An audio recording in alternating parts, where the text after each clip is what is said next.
Chapter 1467. Regardless of whether they believed it or not, the truth was the truth. In the next few days to half a month, the Ross Duchy was still trying to find out how the Golden Horde was destroyed by the Han army in such a short period of time. News came again that the Han army had turned around and was heading towards the Ross Duchy. How did the Han army manage to reorganize so quickly and digest the hundreds of thousands of Mongol cavalrymen? Very quickly, no one bothered about this question, because the next target of the Han army was themselves. Even the powerful Golden Horde had been wiped out in less than a month. The question was, how long could the Rossi kingdom last as their opponent? All of the officials and nobles started to panic. For the first time, they realized that they had lost their confidence and did not know how to face the Han army. At this time, another piece of bad news came. The Han army in the northern cities had moved. They had suddenly set off from Oxino City and moved from the north to the south. They had conquered Ust Zili Lima City and were heading towards Arkhangelsk City. This was obviously to coordinate with the Han army to deal with the Ross country. After the news came, the Ross country, which was already frightened, fell into chaos once again. Some of the capitulators were also born. This seemed to be a law of historical development. No matter how strong a country was, there would always be some people who were afraid of death. When danger came, their first thought was not how to face it, but how to protect their own interests. The so-called negotiation party, which was also the capitulators, jumped out at this time. In the court, the capitulators, led by Nevsky, quickly made their voices known. They wanted to immediately send people to negotiate with the Han army before the other side had taken down more cities. They wanted to negotiate with the Han army before they had the strength to negotiate. For this, they were willing to pay a price and even give up some cities. In the eyes of the capitulators, the Han army did not have the strength to destroy them. Although they had defeated the Golden Horde, they had definitely lost a lot of their strength. Furthermore, they had captured hundreds of thousands of Mongol cavalrymen. These people were all arrogant and unruly, so how could they be so easily subdued? It would probably take some time to deal with them. This was an opportunity for the Russian Empire. While the Russian Empire was not completely stable internally, they would take the initiative to show weakness and dispel the Russian Empire's killing intent. This would create enough time and opportunity for the Russian Empire's development. Nevsky even suggested that they should submit to the Han Chinese if necessary. Anyway, it's not like they haven't done such things before. Didn't they submit to the Golden Horde before? Once this idea was made, it quickly gained the upper hand. Many important officials, generals, and nobles of the court expressed their support. He also urged the blind duke to quickly settle the matter and have a good talk with the Han army. They did not want to wait for the enemy soldiers to arrive at the city gates. At that time, everything would be too late. The blind duke looked down on these spineless people. However, he knew that the other party was right. Now that the morale of the Han army was high, it would not be wise to make an enemy out of them. If they could drag things out and wait for the other party to not have so much killing intent, wait for the hundreds of thousands of Mongolian cavalry captives to start causing trouble, and wait for the internal situation to become unstable. Only then could they counterattack, and their chances of winning would be much higher. The blind duke, who had his own plans, finally agreed to the idea of surrendering. He sent out a negotiation team led by Nevsky to welcome the Han army that was heading towards Moscow. He hoped to settle the matter as soon as possible. After receiving the order, Nevsky prepared for a night and set off early the next morning. It could be seen that he had done a lot of work in private. After he left, under the leadership of young Master Ivan outside of Moscow, the excavation of the tunnel began. The tunnels were the best way to restrain the charge of the cavalrymen. Then, they would use their muskets to counterattack. This was the tactic they used to deal with the Golden Horde cavalrymen. They sent people to negotiate while preparing for war. This action showed the stubborn and cunning side of the Russian Empire. Especially Ivan, who said to the outside world that the strong would not place their hopes on the enemy, and that their own strength was the most important thing. Not to mention the various preparations outside of Moscow, just the fact that Nevsky and his men rushed over, they finally met the Han vanguard army in Kazan City. When they reported their identities and took out the relevant documents, the Vanguard General, the current commander of the Russian division, Nikolaev, welcomed them. They were all Caucasians, and they were connected by blood. This made Novikov very happy. As soon as he saw Nicholas, he tried to get close to him, as if they were talking about their common ancestor. He wanted Nicholas to speak for him in the future. Naturally, Nikolaev gave him the cold shoulder. It was true that he was from the Russian Empire, but he was not from the Russian Empire. He had never enjoyed any benefits from the establishment of the Russian Empire. Where did the Rossi people go when he had no food to eat? When he was bullied by the Mongol cavalry, where did the Russians go? When people in his tribe froze to death because of the cold, where did the Russians go? If it weren't for the appearance of Yang Qindong, their tribe would still be hiding like rats in the dark.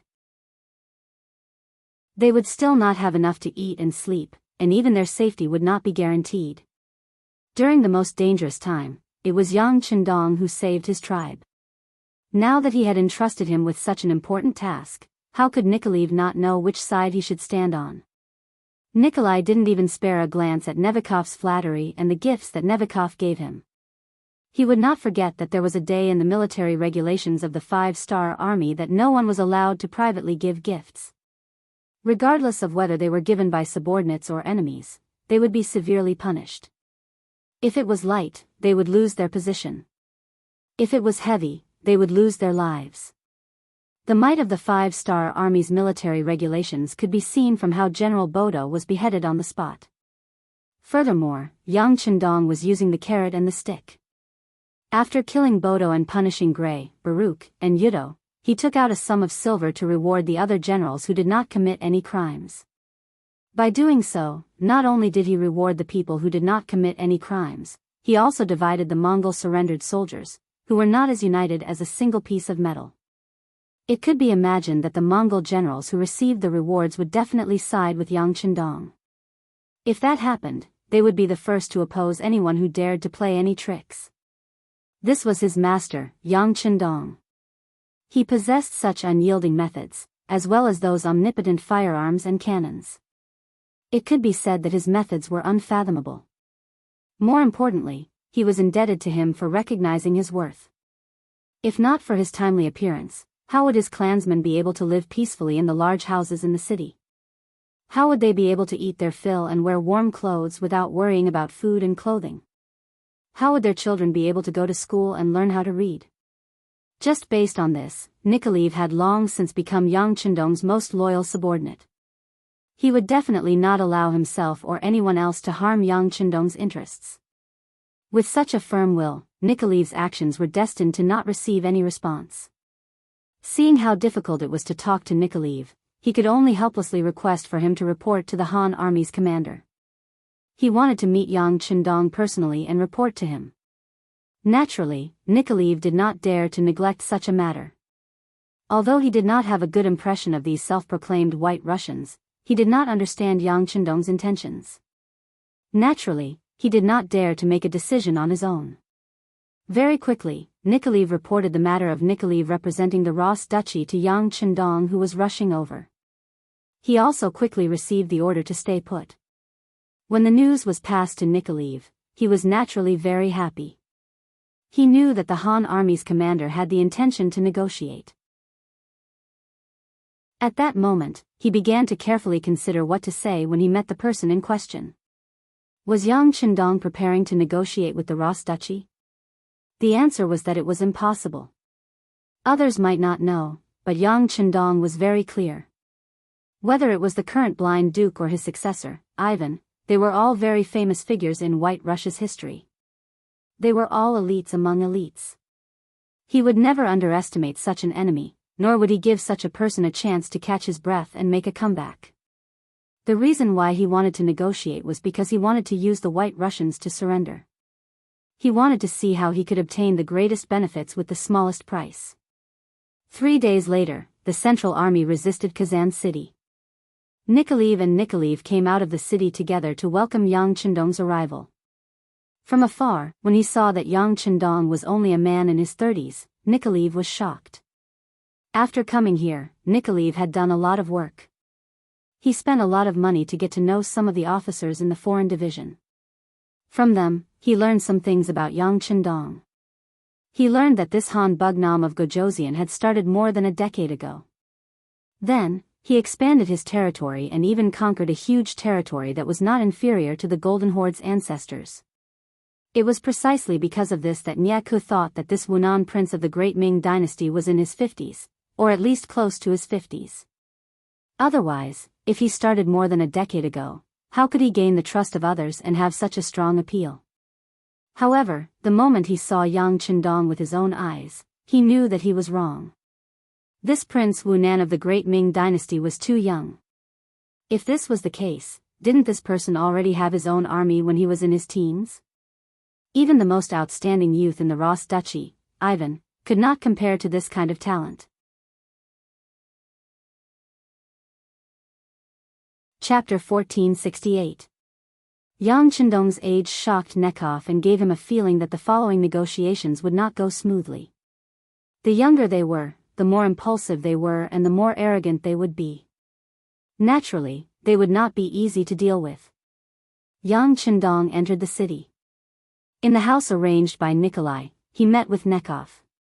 Nekov was more than 50 years old, and he was also a noble in the White Russia. He was also the representative of the capitulation faction in the country. Both sides met in the main hall. Yang Qindong was accompanied by Beta Persei and Shibi. It could be seen that Yang Qindong intended to promote this person and teach him more. This was also a sign that he wanted to be put in an important position. Naturally, Shibi would try his best to grasp this opportunity. After Nekov entered the main hall, he began to lead the negotiations without waiting for Yang Qindong to speak. "Are you here to represent the Ross Duchy to surrender?" As soon as they met, Shibi took the initiative to speak. He purposely turned the negotiations into surrender to see what kind of reaction the other party would have.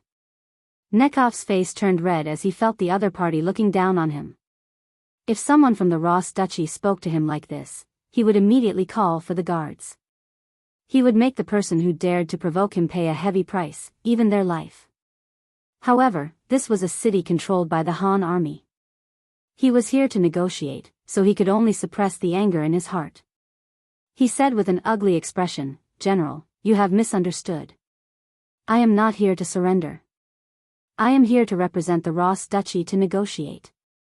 You Han people have a saying, it is easier to make friends than enemies, so..." "Wait, negotiate?" Shibi shook his head as he spoke. "To be honest, there is no past friendship between us, so I don't think there is a need to negotiate.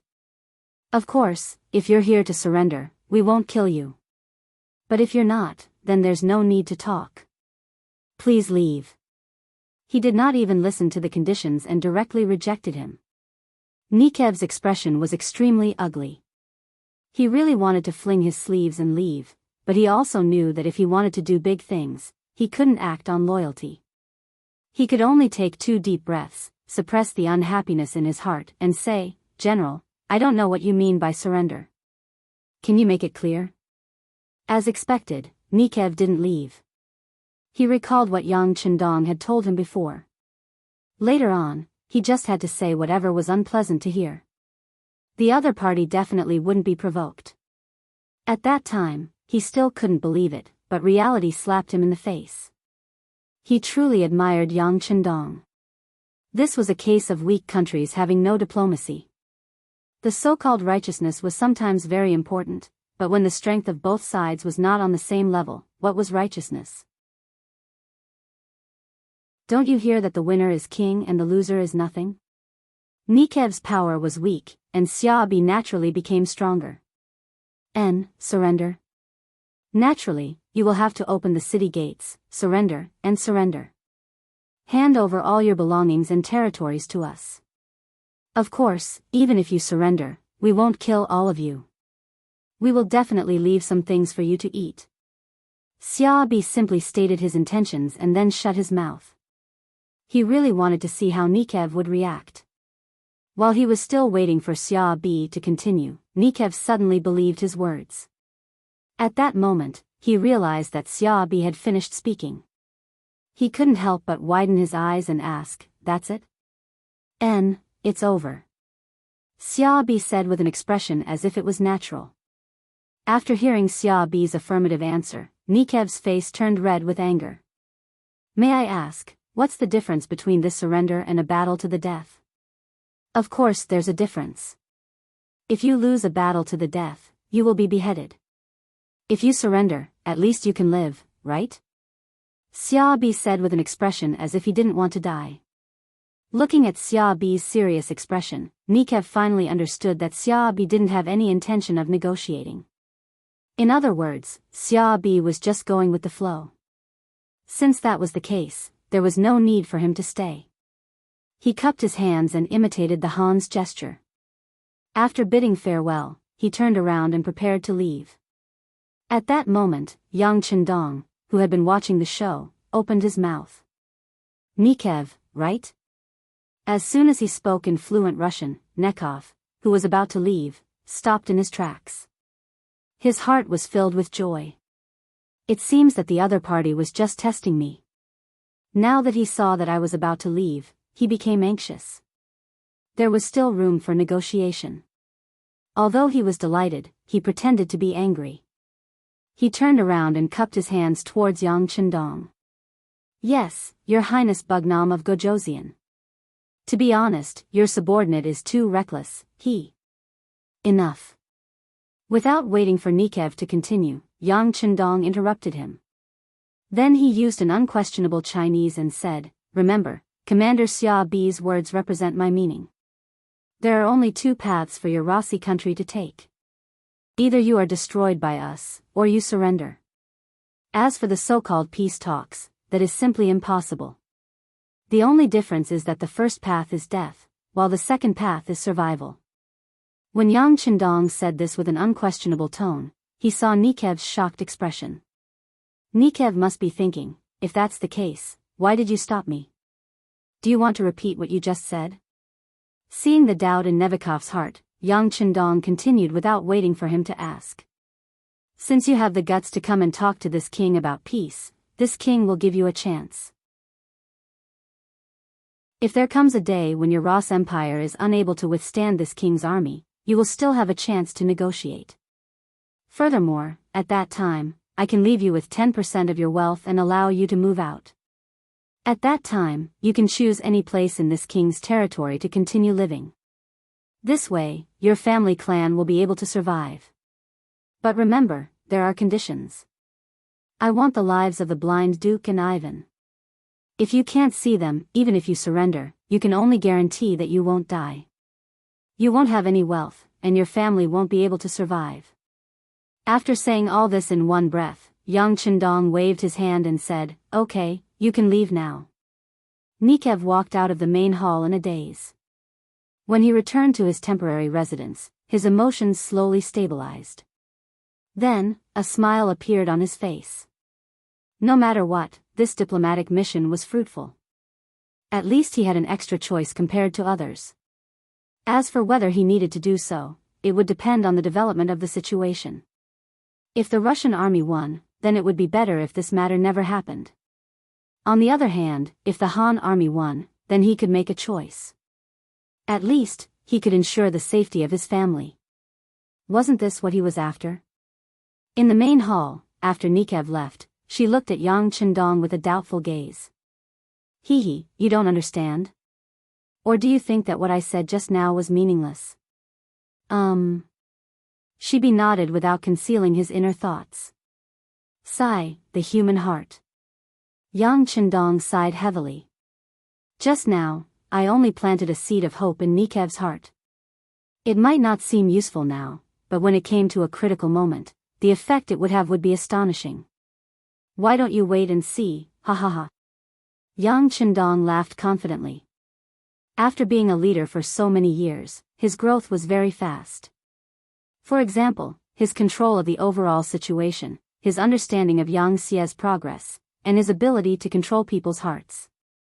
The human heart was sometimes very complicated, but sometimes it was very simple.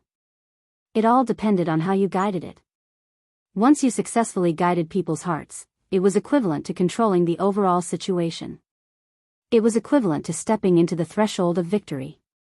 With regards to Yang Chendong's words, she was very convinced. When he heard this, he decided to wait and see.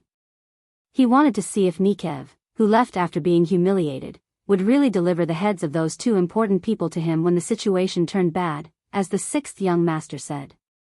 Moscow City. Nikev had returned. When Ivan received the news, he was digging trenches outside the city gates. His intention was very simple. He wanted to use these things to delay the Han cavalry's attack. This way, as long as they could drag it out until winter, the cold weather would become a helper and cause the Han army to retreat. This way, they would have more time to catch their breath. In the long run, they would be able to wear down the enemy's morale and obtain the final victory. Father-in-law wants to have a meeting and wants me to go. Ivan jumped out of a trench and looked at the soldier who came to pass on the message. Yes, Lord Nikev has returned. He said that he brought the latest news. The soldier said with a serious face. Good, lead the way. Ivan clapped his hands, and after removing the black mud on them, he strode forward. As he walked, he thought, this time, no matter what conditions Nikev used to force the Han army to retreat, he would not admit it. He would not accept any form of compensation for the ceasefire. He wanted to use his own strength to force the Han army to retreat. This was what a true man should do. Ivan, who already had his own ideas, was led to the main hall by the soldier. Here, the civil and military officials were already lined up on both sides. When Ivan entered, he noticed that everyone's expression was not too good. He guessed that the Han army's conditions were very harsh. This is also good. We can only fight to the death.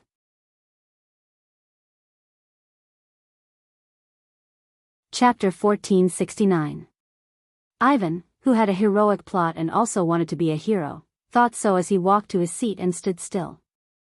About a quarter of an hour later, a few more ministers walked into the hall, followed by the Grand Duke of Blindness. Since everyone is here, let's hear what Nikowski has to say. Cough. Nikowski coughed, attracting everyone's attention. His expression was somewhat ugly as he said what he was willing to say. As for what Yang Chendong said, he naturally hid it in his heart. That was one of his life-saving treasures, so he would not easily show it to others. After Nekov finished his words, everyone in the hall became silent. No one thought that this would be the result.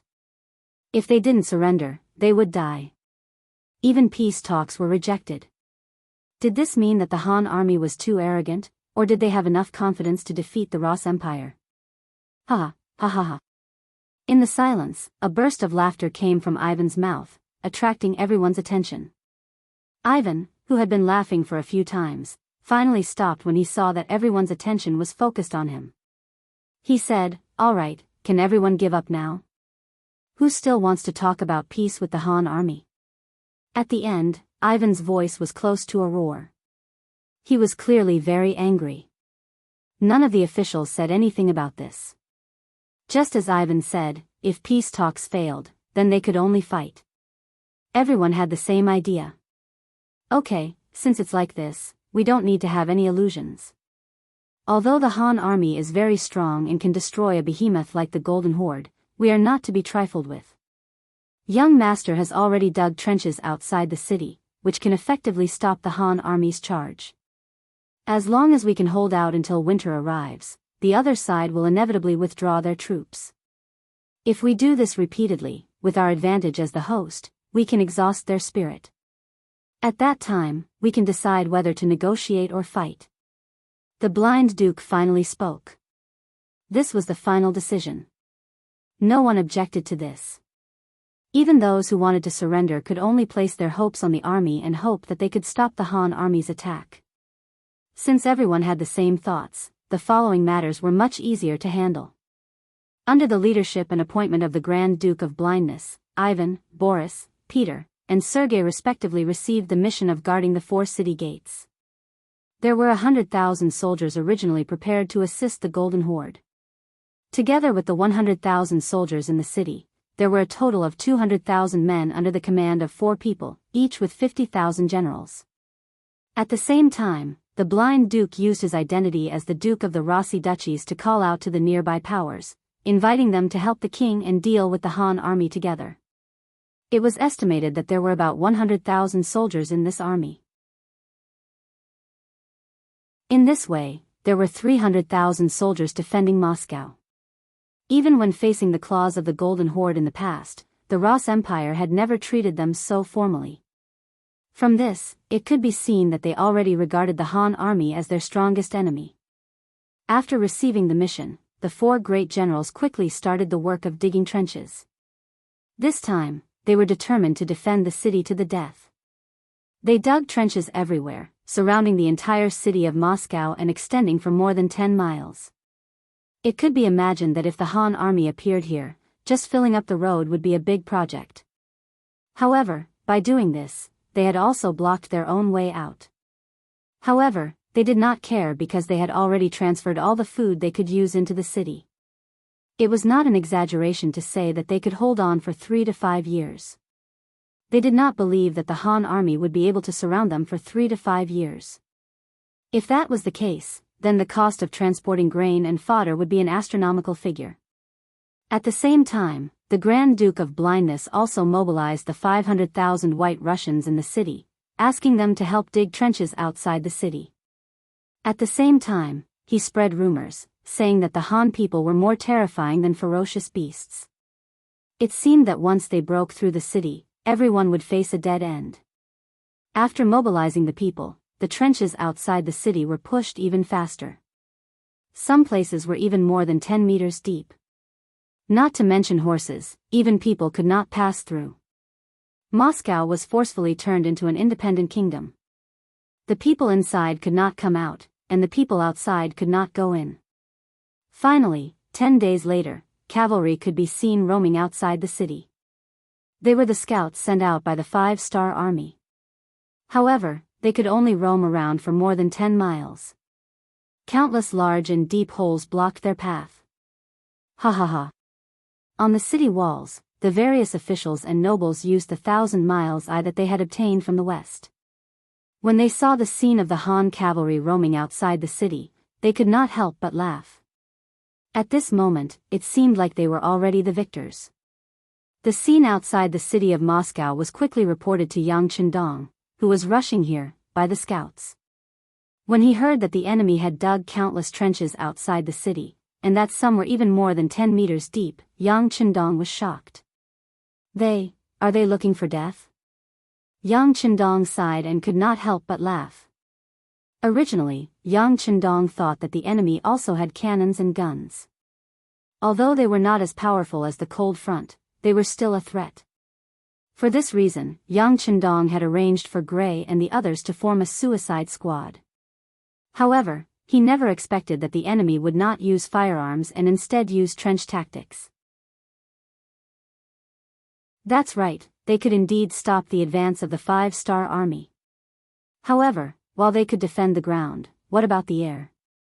How would they defend against their hot air balloons? At that time, countless bags of explosives would fall from the sky. They would not even be able to escape from the city. Wouldn't that be seeking death? Yang Qindong did not know who gave the idea to the Russian Empire. They would not die if they did not seek death.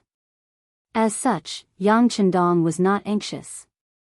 Since the enemy had already surrounded him, why would he be afraid of them escaping?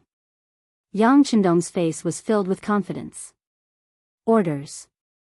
Take advantage of the fact that the soldiers in Moscow are unable to leave the city to deal with the White Russian soldiers on the outskirts. We will rendezvous with the 1st Sky Cavalry Legion outside Moscow. He was most worried that the enemy would escape before he arrived. If that happened, it would be a long process to find them. Now, he could finally rest assured and clean up the trash on the outskirts. This time, he would definitely destroy the Russian Empire. After the order was given, other than a portion of the army that continued to rush out of Moscow, the rest of the cavalry started to attack the nearby cities and tribes of the Russian Empire. Intelligence agents had long since reported that there were at least 100,000 White Russian soldiers in these small cities and tribes. This was a bone that needed to be gnawed on. Rostov City could be said to be the most powerful existence among them. Rostov City had a population of 300,000 and an army of 40,000. It was in existence second only to Moscow among the Russian Empire. The person in charge of this place was a noble from the Russian Empire, General Kurbsky. According to the information, this person was skilled in both civil and military matters. He was a difficult opponent. In the past, the Golden Horde had suffered many losses at his hands. This person was proficient in using firearms and had a strong learning ability. He was on par with Moscow, and this gave the Golden Horde a huge headache. That's it. Order Gray to lead the death squad to attack Rostov City. Also, call Ba Daojiang over. Yang Qindong already had an idea in his mind as he gave the order. 6 days later, 50,000 soldiers from the 5-star army arrived 8 miles away from Rostov City. They quickly formed an encirclement and surrounded the entire city. They looked like they were ready to attack at any time. Rostov City's 4 gates were already tightly shut. Although they didn't dig countless trenches outside the city like Moscow, the hundreds of cannons erected on the city walls proved their determination to fight to the death. Knowing that this was a tough nut to crack, the 5-star army sent Xiao Chao, the 1st Division commander of the new 2nd Army, Chai Ji, and the death squad's generals, Gray, Barry, and Yutu. There was also Ba Daojiang, who was personally sent by Yang Qindong to supervise the army. According to Yang Qindong, Ba Daojiang was here to boost everyone's morale and record everyone's performance. With such a person around, no matter who made a contribution, his name would appear in Yang Qindong's ears and reach the heavens. Everyone was quite happy with Ba Daojiang's arrival. After all, someone needed to spread the news of one's achievements. He was like a historian who could encourage people to do things seriously without worrying about their good deeds not being known by others. Gray was the most excited among them. He even took the initiative to invite Ba Daojiang for a drink to build their relationship. Gray had made a mistake and was sent to be the general of the death squad. This news had already spread among the surrendered Mongolian soldiers. However, because Yang Qindong didn't leave any traces behind, no one discovered his intentions. On the contrary, everyone thought that the Heavenly Khan was creating an opportunity for General Gray to rise again. After all, if he made a mistake, he had to be punished. Otherwise, how could he convince the masses? As for being the general of the death squad, he wasn't an ordinary soldier. There wasn't any danger. He just had to go through the motions. When he returned, he would naturally be rewarded with merits and could return to his previous status. Even Gray had the same thoughts as well. It was precisely because many people thought this way that no Mongolian general dared to cause trouble even though Ahuli had temporarily taken over his position. They were all waiting for General Gray's return. Everyone was kept in the dark, but some people who Yang Qindong trusted knew what was going on. Allowing soldiers to plunder was an unforgivable crime in the 5-star army. Even if you had made a great contribution, you shouldn't think of getting any benefits. Being expelled from the army was the lightest punishment. After doing this, Gray could indeed continue to serve in the army with the status of a general. This didn't make sense at all.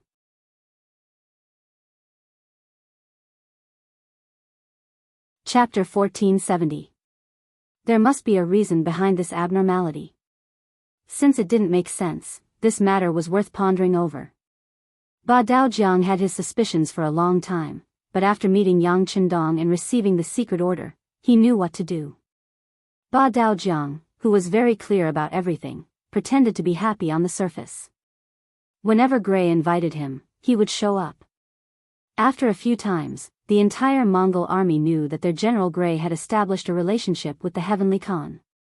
Everyone knew that General Gray's future was very bright. Gray was also very happy. As he drank with Ba Daojiang more and more, the two of them got along better and better. Finally, after drinking, Ba Daojiang accidentally revealed a piece of news. The Heaven Khan was going to establish a Mongolian army. As long as he performed well, it wasn't impossible for him to become a commander. Ba Daojiang looked as though he had drunk too much. After he finished speaking, he fell asleep, leaving behind an excited Gray who had sobered up. Naturally, he wasn't drunk at all. A commander of a Mongolian army.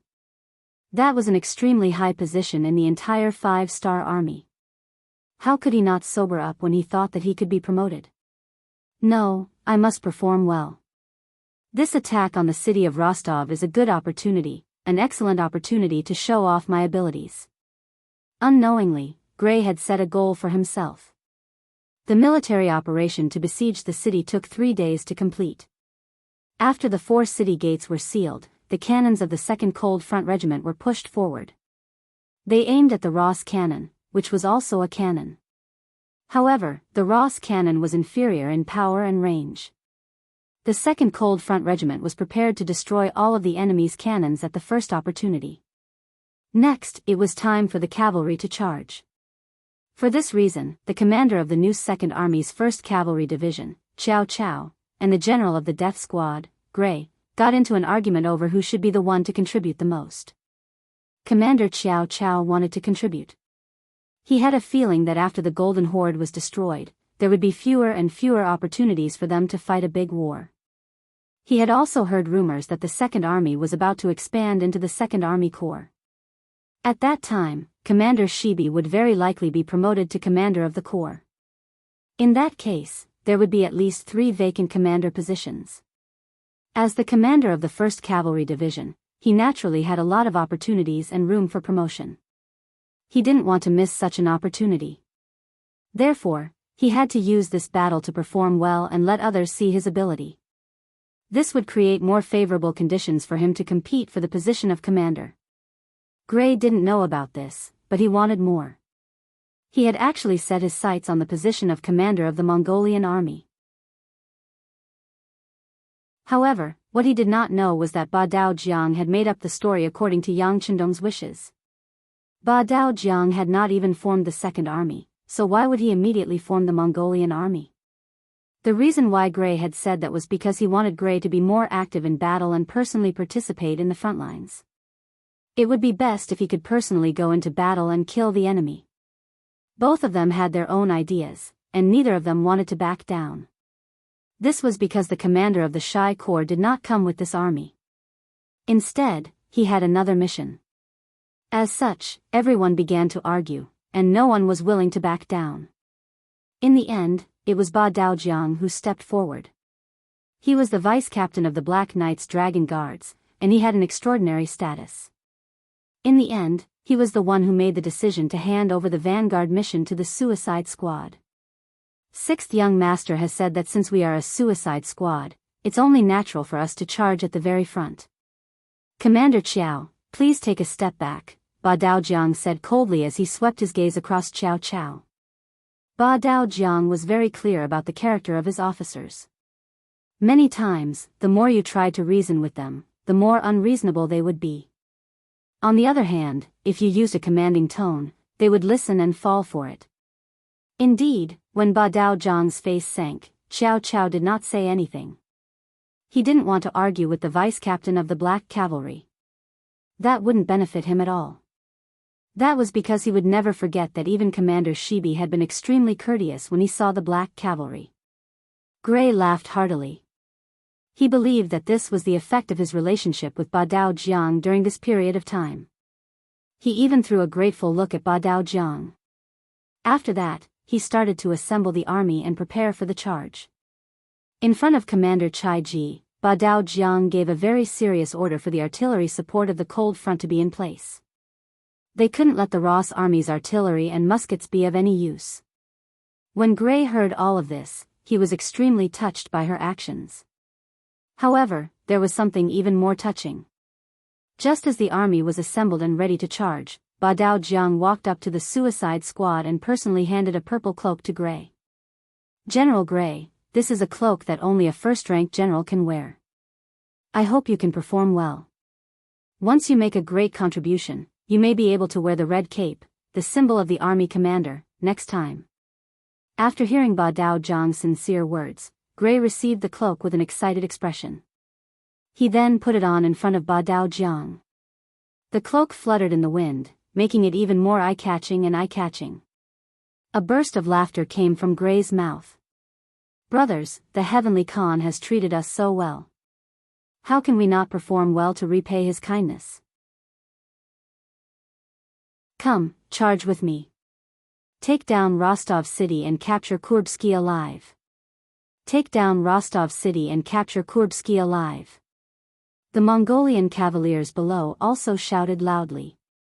After that, Gray intentionally glanced at Xiao Chao, who was still wearing the white cloak and was only a division commander. Then, he laughed heartily and led the 40,000 suicide squad to charge forward. The war drums beat, and the sound of the battle shook the heavens. The attack on Rostov city had officially begun. After Gray personally led his army out, Dao Jiang arrived at the encampment of the 2nd Cold Front Regiment.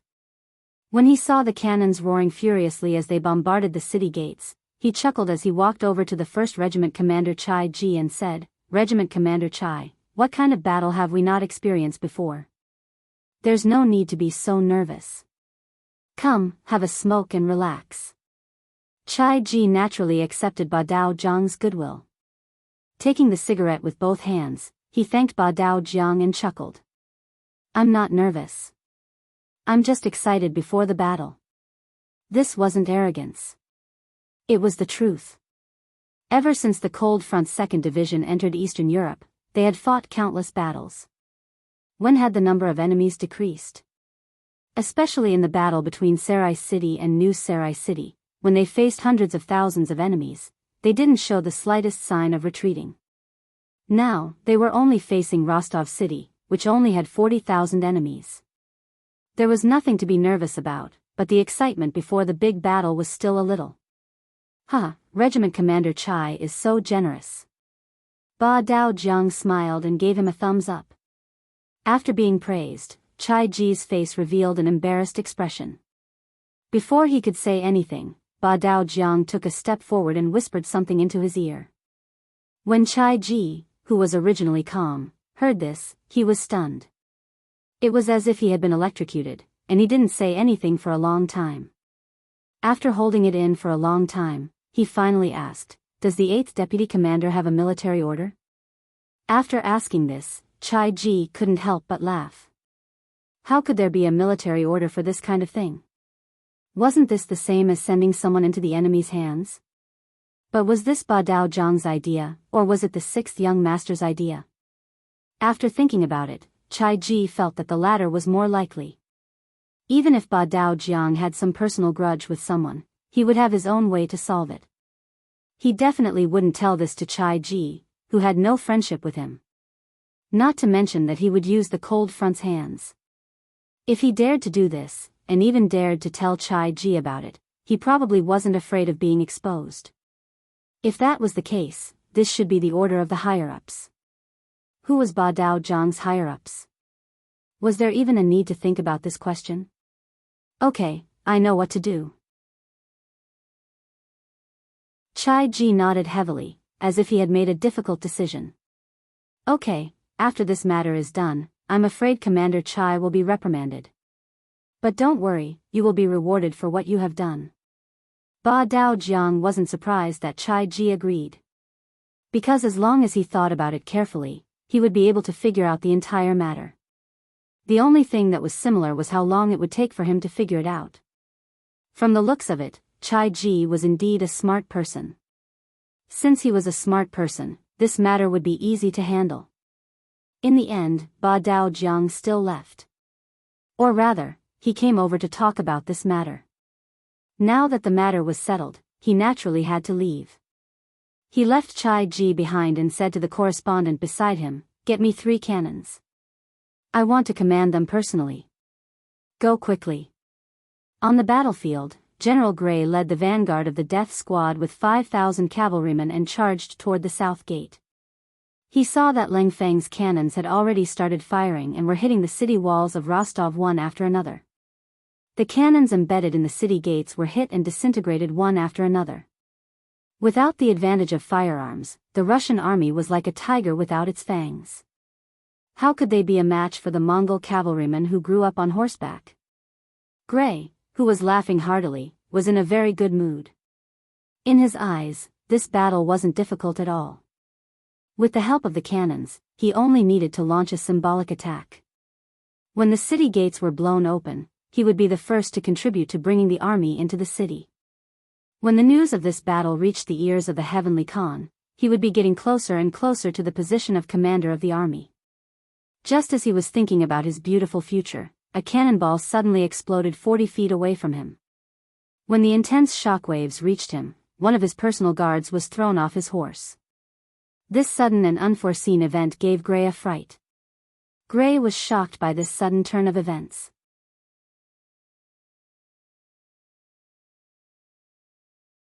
Chapter 1471. What's going on? Surprised, Gray instinctively shouted. However, when he saw that he was less than 200 meters away from the city gates, he couldn't help but heave a sigh of relief. It seemed like he had charged too quickly, causing the cannon shells to land nearby. This should be a normal phenomenon. Gray consoled himself in his heart and wanted to retreat a little. He was a little distracted just now, causing him to charge too fiercely as a general. Now, the best thing to do was to retreat a little and distance himself from the city gates. This way, he would be safe enough.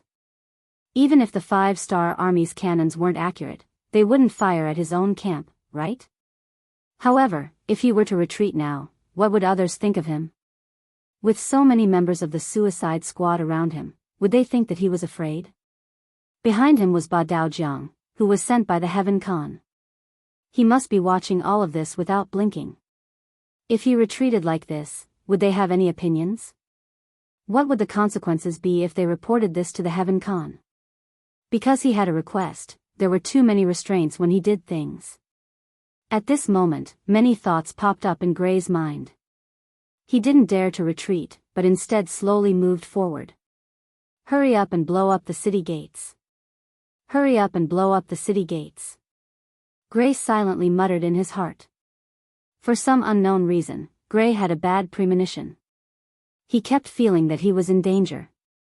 Speaking of premonitions, many generals and old soldiers who frequently went to the battlefield would have them. The more they went to the battlefield, the more they experienced, the more they saw. Naturally, they would have more experience. As such, they would sometimes have certain premonitions. At this moment, Gray had a bad premonition. At this moment, he only hoped that the city gates would be blown up quickly. That way, as long as the army entered the city, the cannons would only explode within the city, and he would be much safer. Gray silently muttered in his heart. However, for some unknown reason, the cannons of the Cold Front Army were clearly not up to par this time. After a dozen or so consecutive shots, they only hit the edge of the city gates. On the contrary, one of the shots landed 30 feet away from him, causing 2 of his bodyguards to suffer light injuries. No, why am I so nervous? It's too dangerous here. Let's back up a little. For the sake of his own life, Gray didn't care about what others would think of his actions. Right now, he only had one thing on his mind, and that was to retreat further and further. An idea formed in his mind. However, before he could complete his actions, 2 cannonballs whizzed over from the left and right, landing right near the purple-cloaked Gray cavalry. One of the cannonballs even landed less than 10 feet away from him. A loud explosion rang out, causing an intense shockwave to blast towards Gray's face. A few of the shrapnel fragments embedded themselves into Gray's body, with one of them striking near his heart. Immediately, blood spurted out from his body, and he couldn't stop it. Very quickly, Gray's purple cloak was dyed red, while his face turned from red to white, appearing incomparably weak. At this moment, he had already dismounted from his horse and was looking up at the sky, wondering what was going on. Why was his luck so bad that he was seriously injured by his own side's cannonball? Even at the moment of his death, he didn't know that someone had done it on purpose. His actions had already caused intense dissatisfaction from Yang Chendong. However, after considering the thoughts of the surrendered Mongolian generals, he didn't publicly punish him. Instead, he chose to let him die on the battlefield. Within the artillery formation of the Cold Front, Commander Chai Ji saw the purple-cloaked cavalry fall through the binoculars, and couldn't help but sigh in relief. He muttered, "The mission is completed. I have to thank Ba Dao Jiang for giving Gray that flashy purple cloak. If not, it wouldn't have been so easy to find a target on the battlefield." At the rear of the 5-star army, Ba Daojiang also saw this scene through the binoculars. When he saw Gray being sent flying from his horse, he knew that the mission was a success. However, he still put on an extremely sorrowful expression and said to Division Commander Qiao Qiao, "Division Commander Qiao, I'm afraid that General Gray has met with misfortune.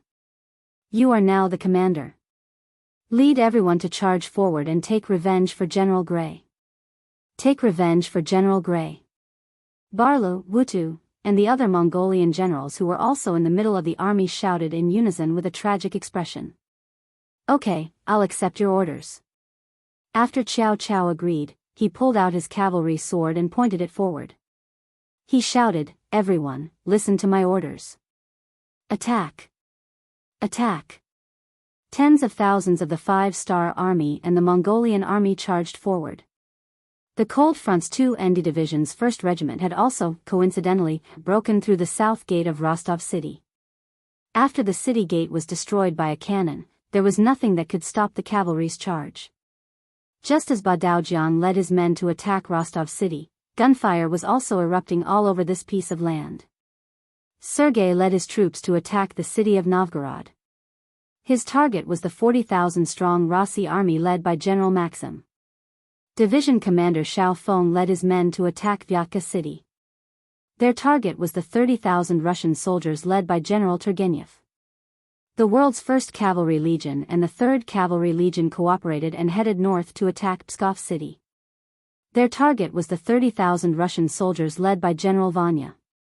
As the flames of war spread everywhere, this piece of land was filled with the flames of war for more than a month. With the support of powerful firepower and the charge of the valiant cavalry, the cities of the Rossi principalities were conquered one after another. Generals and soldiers were killed. Even some of the cities that were not completely under the control of the Rossi principalities were also affected. They were conquered by the 5-star army and changed sides. In comparison, Moscow City was very quiet. Yang Qindong had already brought a portion of his men to the outskirts of the city and set up camp. He didn't look like he was in a hurry to attack. Of course, Yang Qindong was waiting. He was waiting for the main forces of the 5-star army to come back. That would be the time for him to launch the final blow. However, all of this was seen by the soldiers and soldiers of Moscow. They believed that the 5-star army was at their wits' end. They were helpless in the face of the 5-star army's ubiquitous trenches. Especially since there was a heavy downpour a few days ago, the trenches were filled with water, increasing the difficulty of clearing the trenches. The cavalry would not be able to display their might, and the infantry would need to cross the deep ditches filled with water to advance. All of these would greatly affect the strength of the Han army. As such, the Ross army would be able to easily defend the city. This result made many of the officials and nobles in the city reveal looks of satisfaction. They were even more impressed with Ivan, who came up with this idea. What son of heaven! What extremely intelligent! He said as much as he could without the slightest bit of stinginess. On the other hand, Nevsky stood in the crowd with a thoughtful expression. He had listened to Yang Qindong's words and made sufficient preparations. For example, General Peter, who was originally his clansman, had already discussed in private. If the situation became unavoidable, they would take action to protect themselves.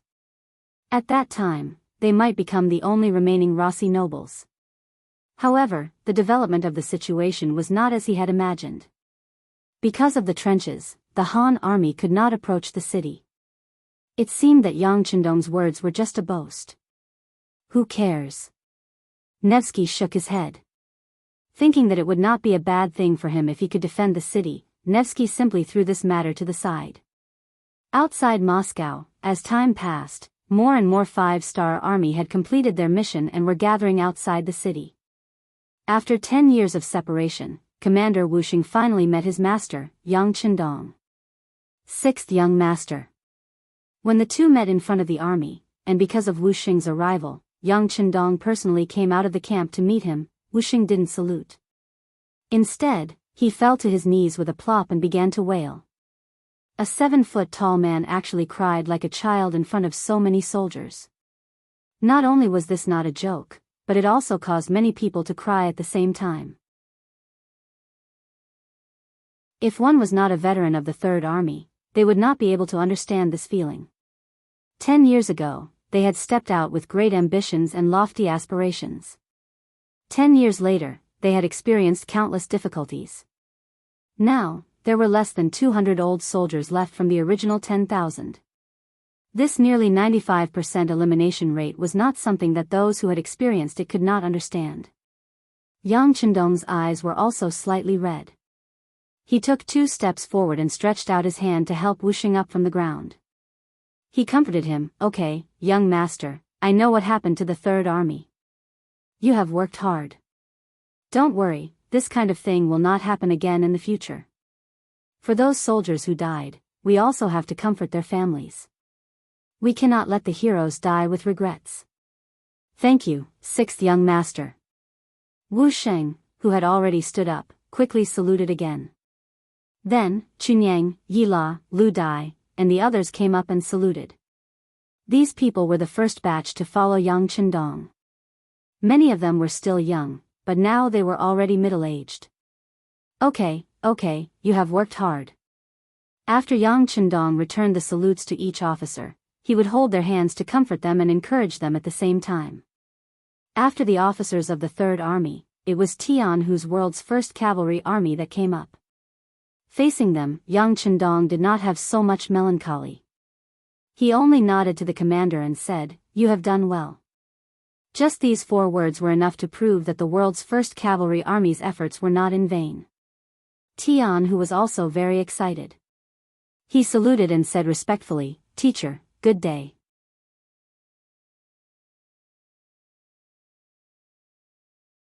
Chapter 1472. With the arrival of the First and Third Armies, which were the furthest away from the city, it could be considered a victory. Next, it was time to deal with the main forces of the Rossi army, who were hiding in their turtle shells. On the 3rd day of the 7th month, 1463 AD, the 5-star army launched an attack on the capital of the Rossi Principality, Moscow. When nearly 100 hot air balloons rose into the air, the white clouds in the sky flew toward Moscow, which was more than a dozen kilometers away. Cheers could be heard from the entire 5-star army camp. Before this, countless officers had gone to look at the deep trenches that had been filled with water. All of them had ugly expressions on their faces.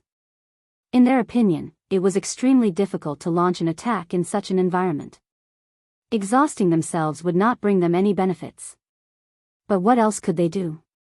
The distance of more than a dozen kilometers was like an abyss, blocking everyone's advance. If they could not even walk over, how could they launch an attack?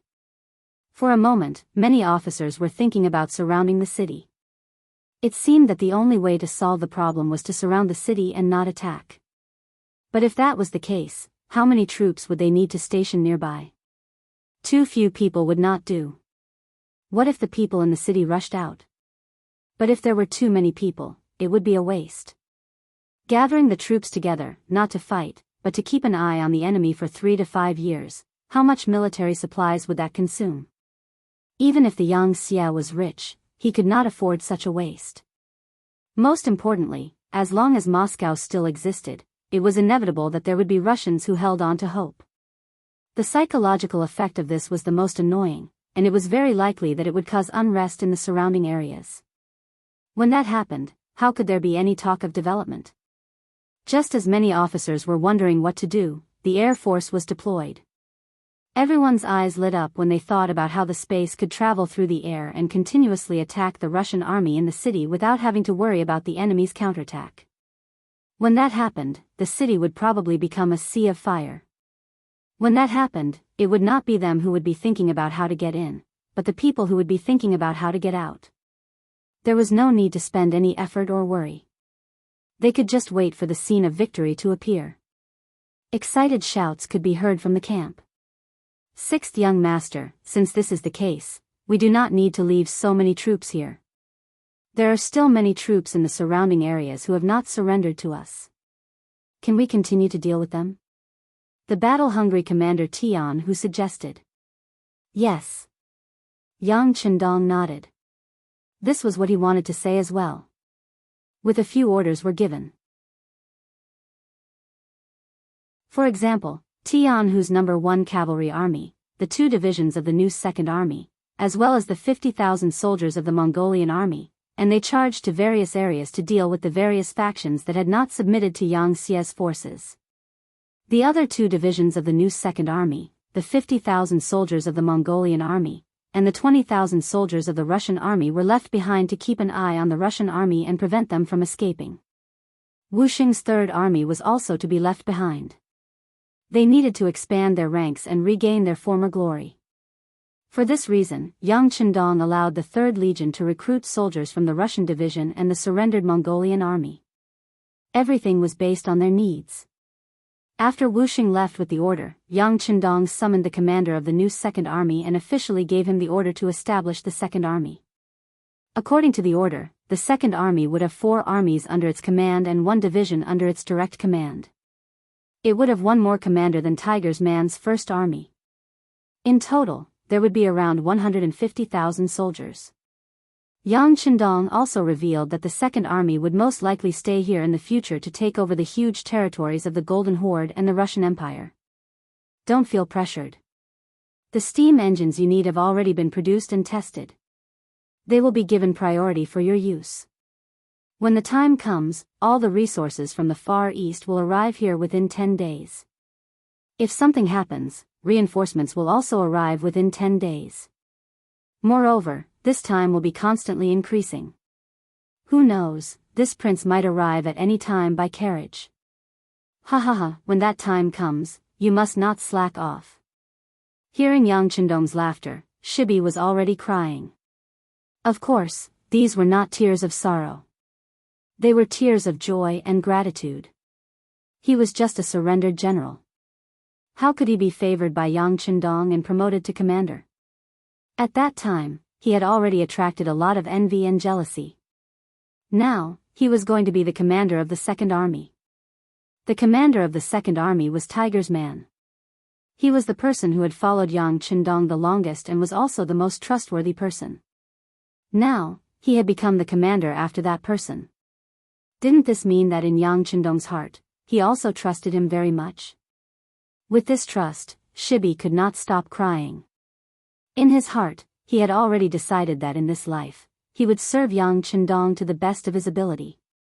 Even if he died, he would have no regrets.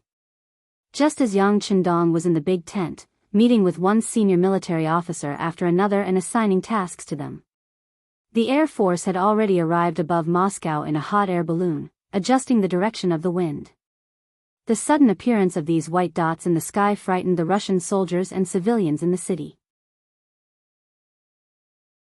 Although the city was sealed, due to the early preparations, the law and order in the city was not chaotic. Instead, it was as orderly as usual. For them, the only difference was that they could not go out of the city.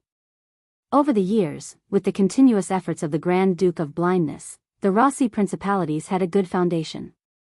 The so-called war was to get money and food. They had long been prepared to fight to the death with the Golden Horde, so they had made all kinds of preparations and prepared all kinds of resources. In addition, a while ago, Ivan led the army to hunt some of the nearby forces who did not submit to the Rossi principalities and robbed a lot of good things. This made the city's treasury even more plentiful. As long as it was not too wasteful, it would not be a problem for the 200,000 soldiers and 500,000 civilians in the city to defend for 5 years. This was the source of the Rossi principality's confidence. In their view, as long as they did not go out of the city, it would be difficult for the Han army to attack. If the other party really wanted to complete the work of filling the holes, they were not afraid of such a stupid method. They could use the artillery in the city to attack, and they could also take advantage of the night to counterattack. There was no need for the artillery to hit them. As long as they smashed countless holes, it would be considered a victory. It was because they were well prepared that the civilians and soldiers in the city were not afraid and still lived their lives, as they knew that many Han soldiers had gathered outside the city. This was because they firmly believed that Moscow would be a strong fortress, and no one would be a threat to them for a short period of time. But no one would have thought that this confidence would change because of the white dots in the sky. When 100 hot air balloons appeared in the sky above Moscow, all of the Rossi soldiers and civilians were shocked.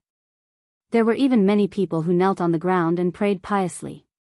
Obviously, they thought that the appearance of the hot air balloons was some kind of god. This was not the first time such a thing had happened. Almost every time the hot air balloons appeared on an unfamiliar battlefield, there would be such a scene. On the hot air balloon, the Air Force commander, Sun Lixing, was clearly used to all of this. He looked down and saw that there were many civilians in the city, and there was no sign of chaos. He could not help but shake his head. "All right, let us destroy everything." Just like the sixth young master said, this tortoise shell will not only not protect you, it will also become a tomb that will make you unable to escape. Men, throw the black oil. The so-called black oil referred to petroleum. It was found nearby by the mineral prospectors from Chichen City. Naturally, Yang Chendong had done a lot of work, pointing out the approximate location, and finding it was naturally accurate. Since there was black oil nearby, Yang Chendong could even skip the use of explosives and directly spread the black oil over the city. When that time came, once a fire was ignited, it would be impossible to put it out even if they wanted to. Every hot air balloon was filled with wooden barrels filled with black oil. After seeing that Division Commander Sun Lixing had issued the command flag, the wooden barrels began to descend from the sky, smashing straight into the city of Moscow. "Hide, hide!" Countless wooden barrels fell from the sky and landed in various places. Some of them even smashed into the streets. Some of the civilians who were kneeling on the ground praying did not even have time to dodge and were smashed directly. They were immediately covered in blood and fell to the ground dead. When some people were smashed to death, the others came to their senses and hurriedly hid everywhere. They wanted to prevent themselves from becoming the next person to be smashed to death. In a short while, more than 800 wooden barrels were thrown away. Looking down from the sky, one could see the scene of black oil flowing everywhere. Sun Lixing ordered the hot air balloon to take off and began to leave the sky above the city. When the hot air balloon slowly rose into the sky, Sun Lixing lit up a bag of explosives that he had prepared beforehand and threw it down from the sky. This was the fuse. He could already imagine how fierce the fire would be. It's windy, it's going to rain. Suddenly, Sun Lixing felt that the hot air balloon was shaking unstably. It was especially strong in midair. Immediately give the order to have everyone find a safe place to land quickly. It's going to rain. Sun Lixing sighed that his luck was not good. He could not see the scene of the city burning like a fire, and said with some hatred. As for whether the rain would affect them, this was already one of their training subjects. As for whether the black oil would be extinguished by the rain, it was also tested. The hot air balloon left. The last bag of explosives also fell from the sky. Perhaps because it was thrown a little too early, it did not explode when it landed on the ground. Instead, it stopped for a few breaths of time. Then there was a loud bang, and a huge pit soon appeared where it landed. The things around it also collapsed because of this huge movement.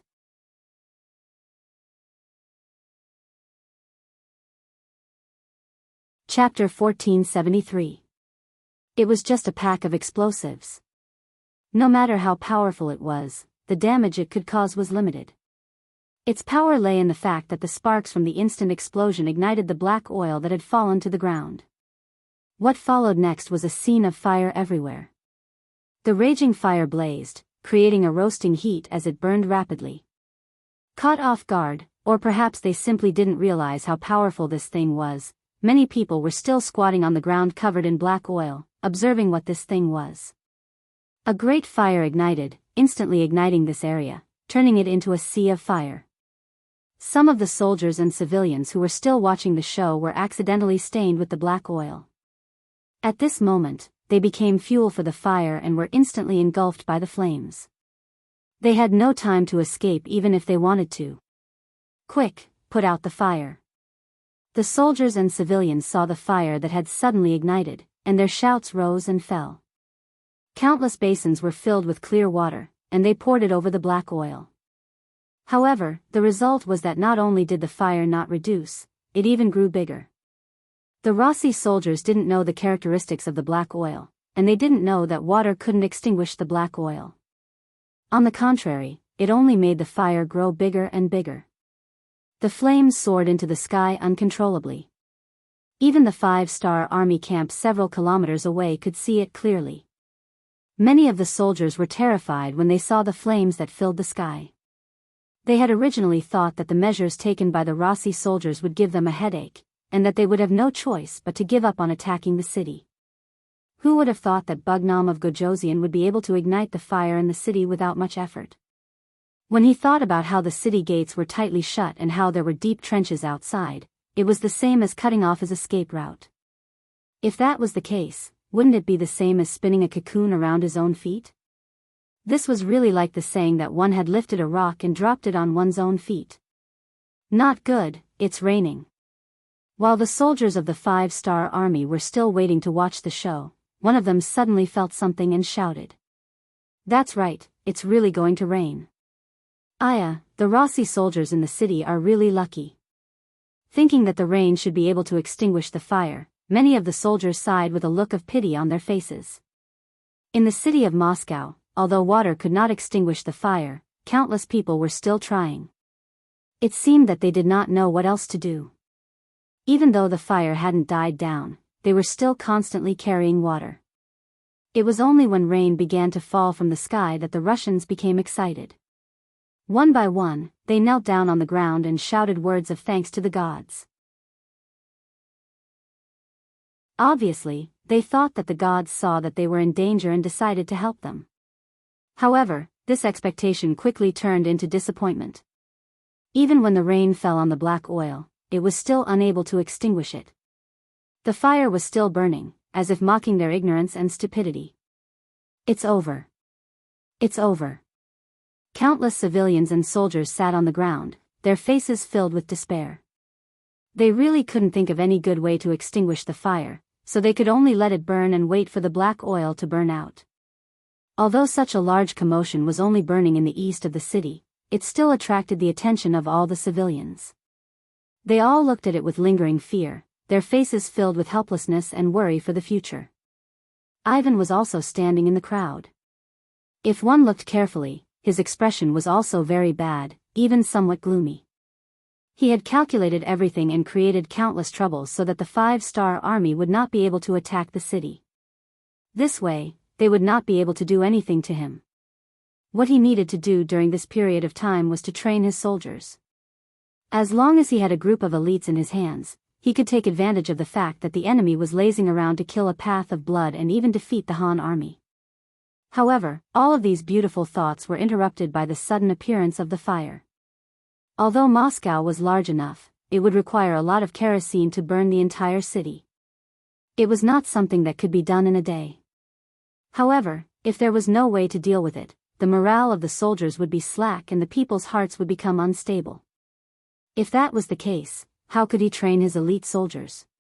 Even a sturdy fortress could be opened from the inside. Ivan even thought that those who surrendered would take the opportunity to jump out. If that was the case, then it would be even more terrifying than the fire. It seems that I have to hurry up. Thinking about the things that he had secretly prepared, Ivan could not help but silently mutter to himself. The fire was finally extinguished, but it was not extinguished by someone. It was a natural phenomenon after the kerosene was burned out. After the event, the fire killed around 300 people and injured several thousand people. Among them, it destroyed nearly 1,000 houses and burned all kinds of resources. This was only the first fire. If the Han army were to come every day, it could be imagined that in the long run, Moscow would collapse on its own without a single attack. The fire was extinguished and the rain stopped.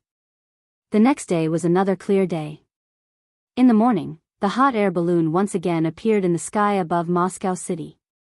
Soon after, barrels of kerosene fell from the sky.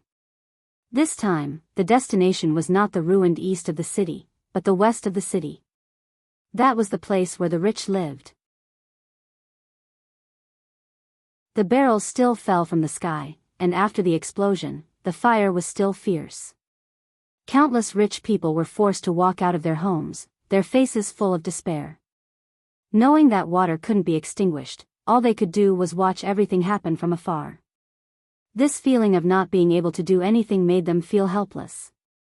Nevsky also stood in the crowd, watching the scene of the raging fire. He quickly made a decision in his heart.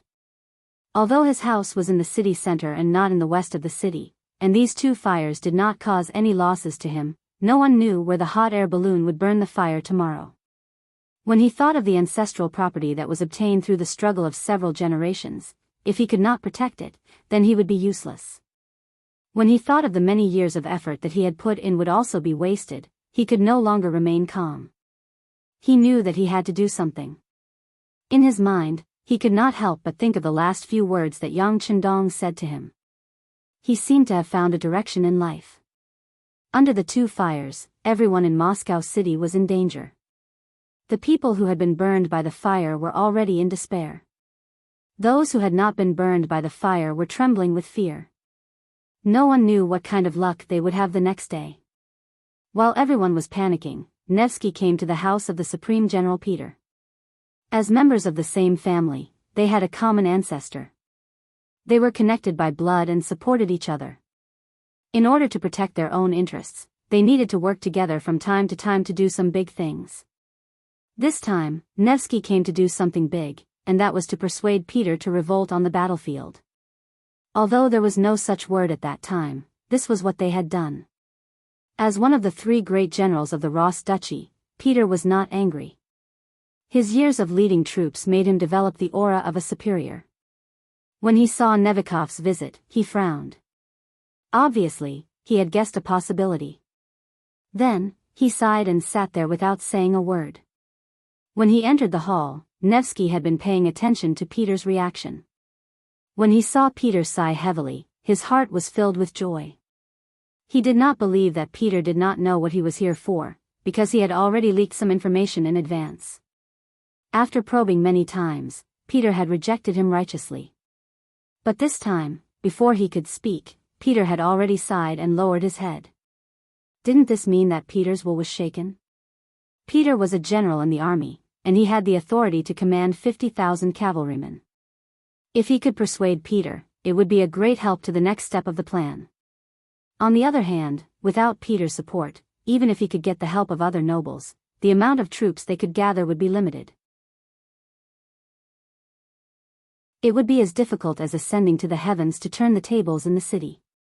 Nevsky slowly sat down in front of Peter. He did not immediately get down to business. Instead, he sighed and said, "I have heard about your situation. Your family must have suffered heavy losses. Don't worry, I have already sent 20,000 taels of silver and some food to your family. It should not be a problem for you to survive for a while." Peter's luck wasn't good. His house was located in the center of the western district. His house was set on fire. Although he had made some preparations and his staff had safely evacuated, it was too late to move the things in the house. Many things were burned. If it was a normal time, it would not be a big deal to lose some things. After all, he was a general in the army and did not lack money.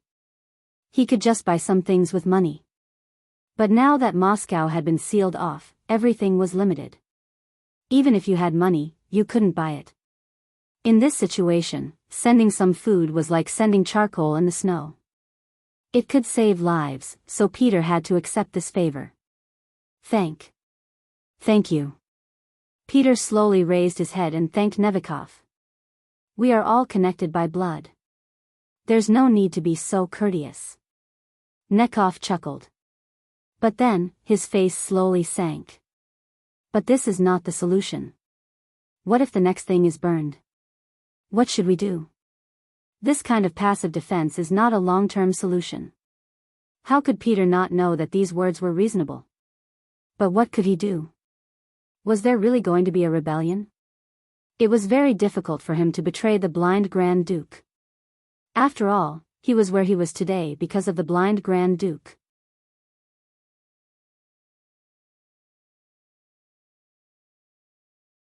Chapter 1474. Peter did not immediately answer this question, and Nekhov was not in a hurry either. Instead, he continued to speak in a calm tone. This time, the Han army came with great ferocity.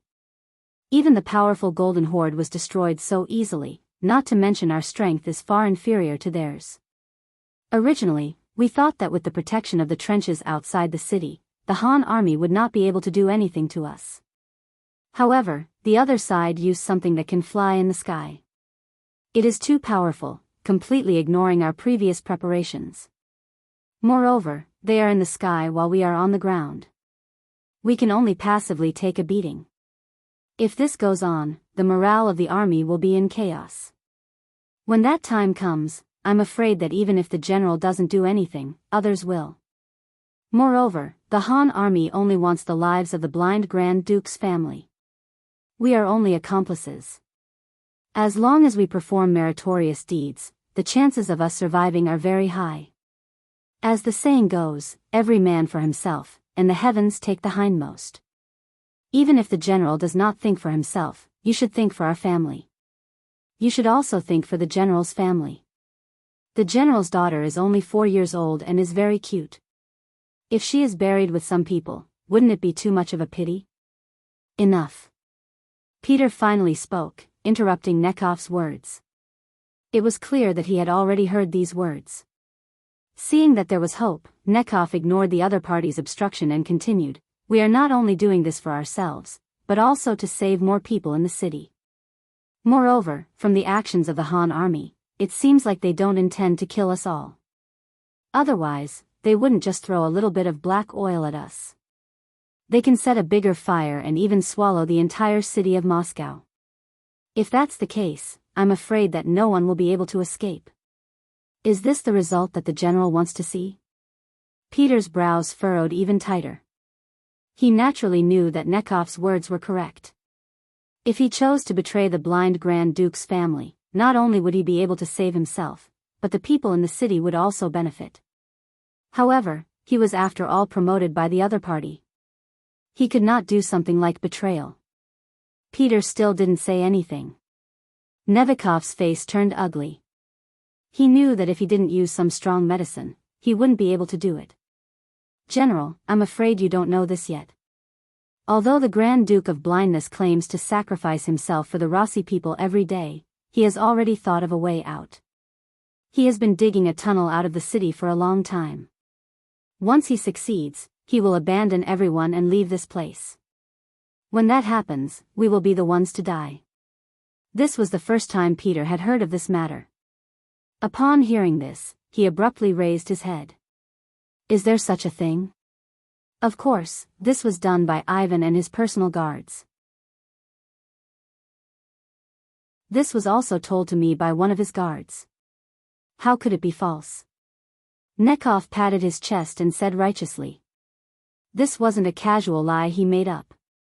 If he really did that, he was afraid that Peter would quickly find out, which would make things worse. He had indeed spent a large sum of money to bribe one of Ivan's guards and got the information from him. When Nekhov first received this news, he was also shocked. He cursed Peter's slyness in his heart. However, he immediately thought that this was an opportunity. An opportunity to convince Peter to work for him. That was why he came. As expected, Peter remained silent for a long time after he told him the truth. Seeing that Peter was wavering, Nekhov took the opportunity to say, "General, those who do great things must not be soft-hearted. You want to be loyal to the other party, but now the other party wants to abandon you. They didn't even tell you about such an important matter. I'm sure they won't inform you when they leave. Is it worth it for us to work for such a master?" This time, Peter was at a loss for words. Sigh, even if he doesn't treat you as a human, why should you treat him as a human? "General, for your family and the 500,000 civilians in the city, you can't hesitate anymore." Nekhov tried his best to persuade Peter. All right. But I need to investigate this matter first. If it is true, I will contact you. The feeling of being abandoned finally made Peter waver. The only difference was that he still needed to investigate this matter. With his connections in the military, it wouldn't be difficult for him to figure out the truth of the matter now that there was a direction for the matter. Okay. Oh right, the tunnel is near the north gate where Ivan is guarding. Nekhov knew that the matter was almost done. He immediately revealed the location of the tunnel. This time, Peter didn't say anything. He nodded heavily. It was obvious that he had thought about what to do next. Not long after Nekhov left, a few of Peter's trusted soldiers followed him out. They were heading towards the north gate. Not long after, a few of them rushed back before the sky turned dark. It was obvious that they had gotten some information. Although it wasn't specific, it was enough to know if it was true or not. Ivan was currently in his courtyard in the city, listening to his men's report. They were talking about Peter's trusted men coming to the north gate to observe the defense. What are they doing here? Ivan frowned and asked. They said that they are here to learn under General Peter's orders. The captain straightened his body and replied. Learn? They didn't learn before. What are they learning now? Ivan had a bad premonition at this moment. This. General Peter is still trustworthy. The captain said hesitantly. No. The most trustworthy person in this world is himself. Ivan shook his head. He was a person who didn't trust others easily. As long as there was a trace of abnormality, he would ask why. Otherwise, he wouldn't be able to sleep peacefully. Could it be that he sensed something? That's impossible. The ones who dug the tunnel are the young master's personal guards. They should be loyal and wouldn't casually leak the news. The captain shook his head and said with a confident tone. Loyal? Ivan gave a wry smile after hearing that. If they were in a strong position, they would naturally not suspect these people who had followed them for many years. However, the current situation was that danger was approaching at any time. At this time, no one could be trusted, and anyone could betray them and become their enemy. Ivan, who didn't trust anyone and couldn't trust anyone, shook his head. This matter isn't right. How about this? Immediately order people to keep an eye on Peter's mansion. I need to know his every move. Also, assign a group of people to wait outside the mansion. Once the matter is exposed, they will take action. In short, we can't leave anything behind, not even the slightest hidden danger. Ivan's words were quite decisive. From the looks of it, a general like Peter could be killed as long as he didn't like it. Seeing this, the captain of the bodyguards gasped and said, Yes, young master, I understand. Okay, go do it. Ivan nodded and arranged. Not long after, a few tall men appeared on the street not far from Peter's residence. They entered a small courtyard to rest. And this scene was quickly reported to General Peter's ears. Ever since he sent people to inquire about the news, he had made sufficient preparations.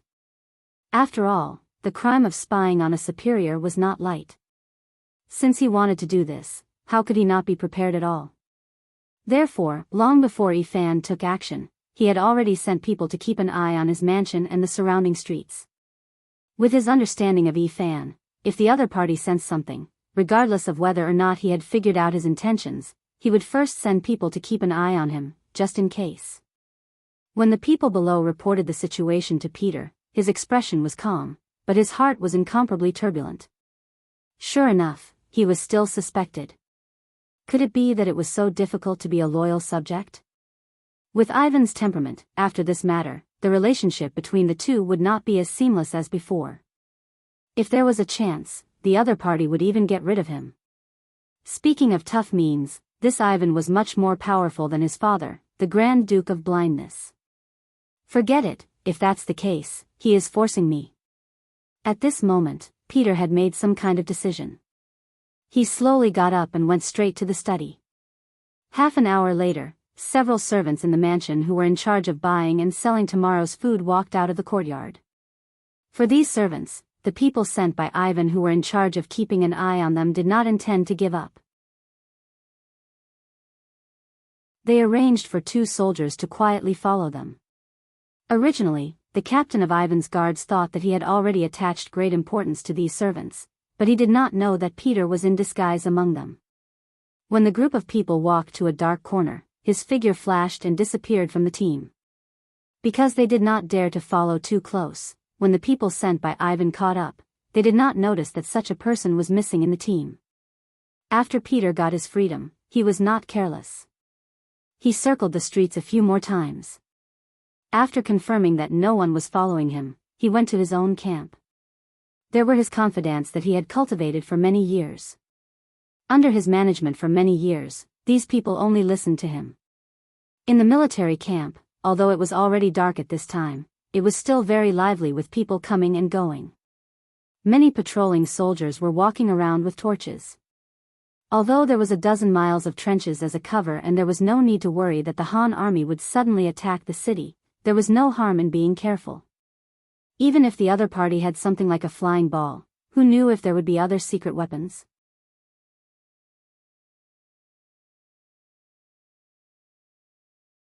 Chapter 1475.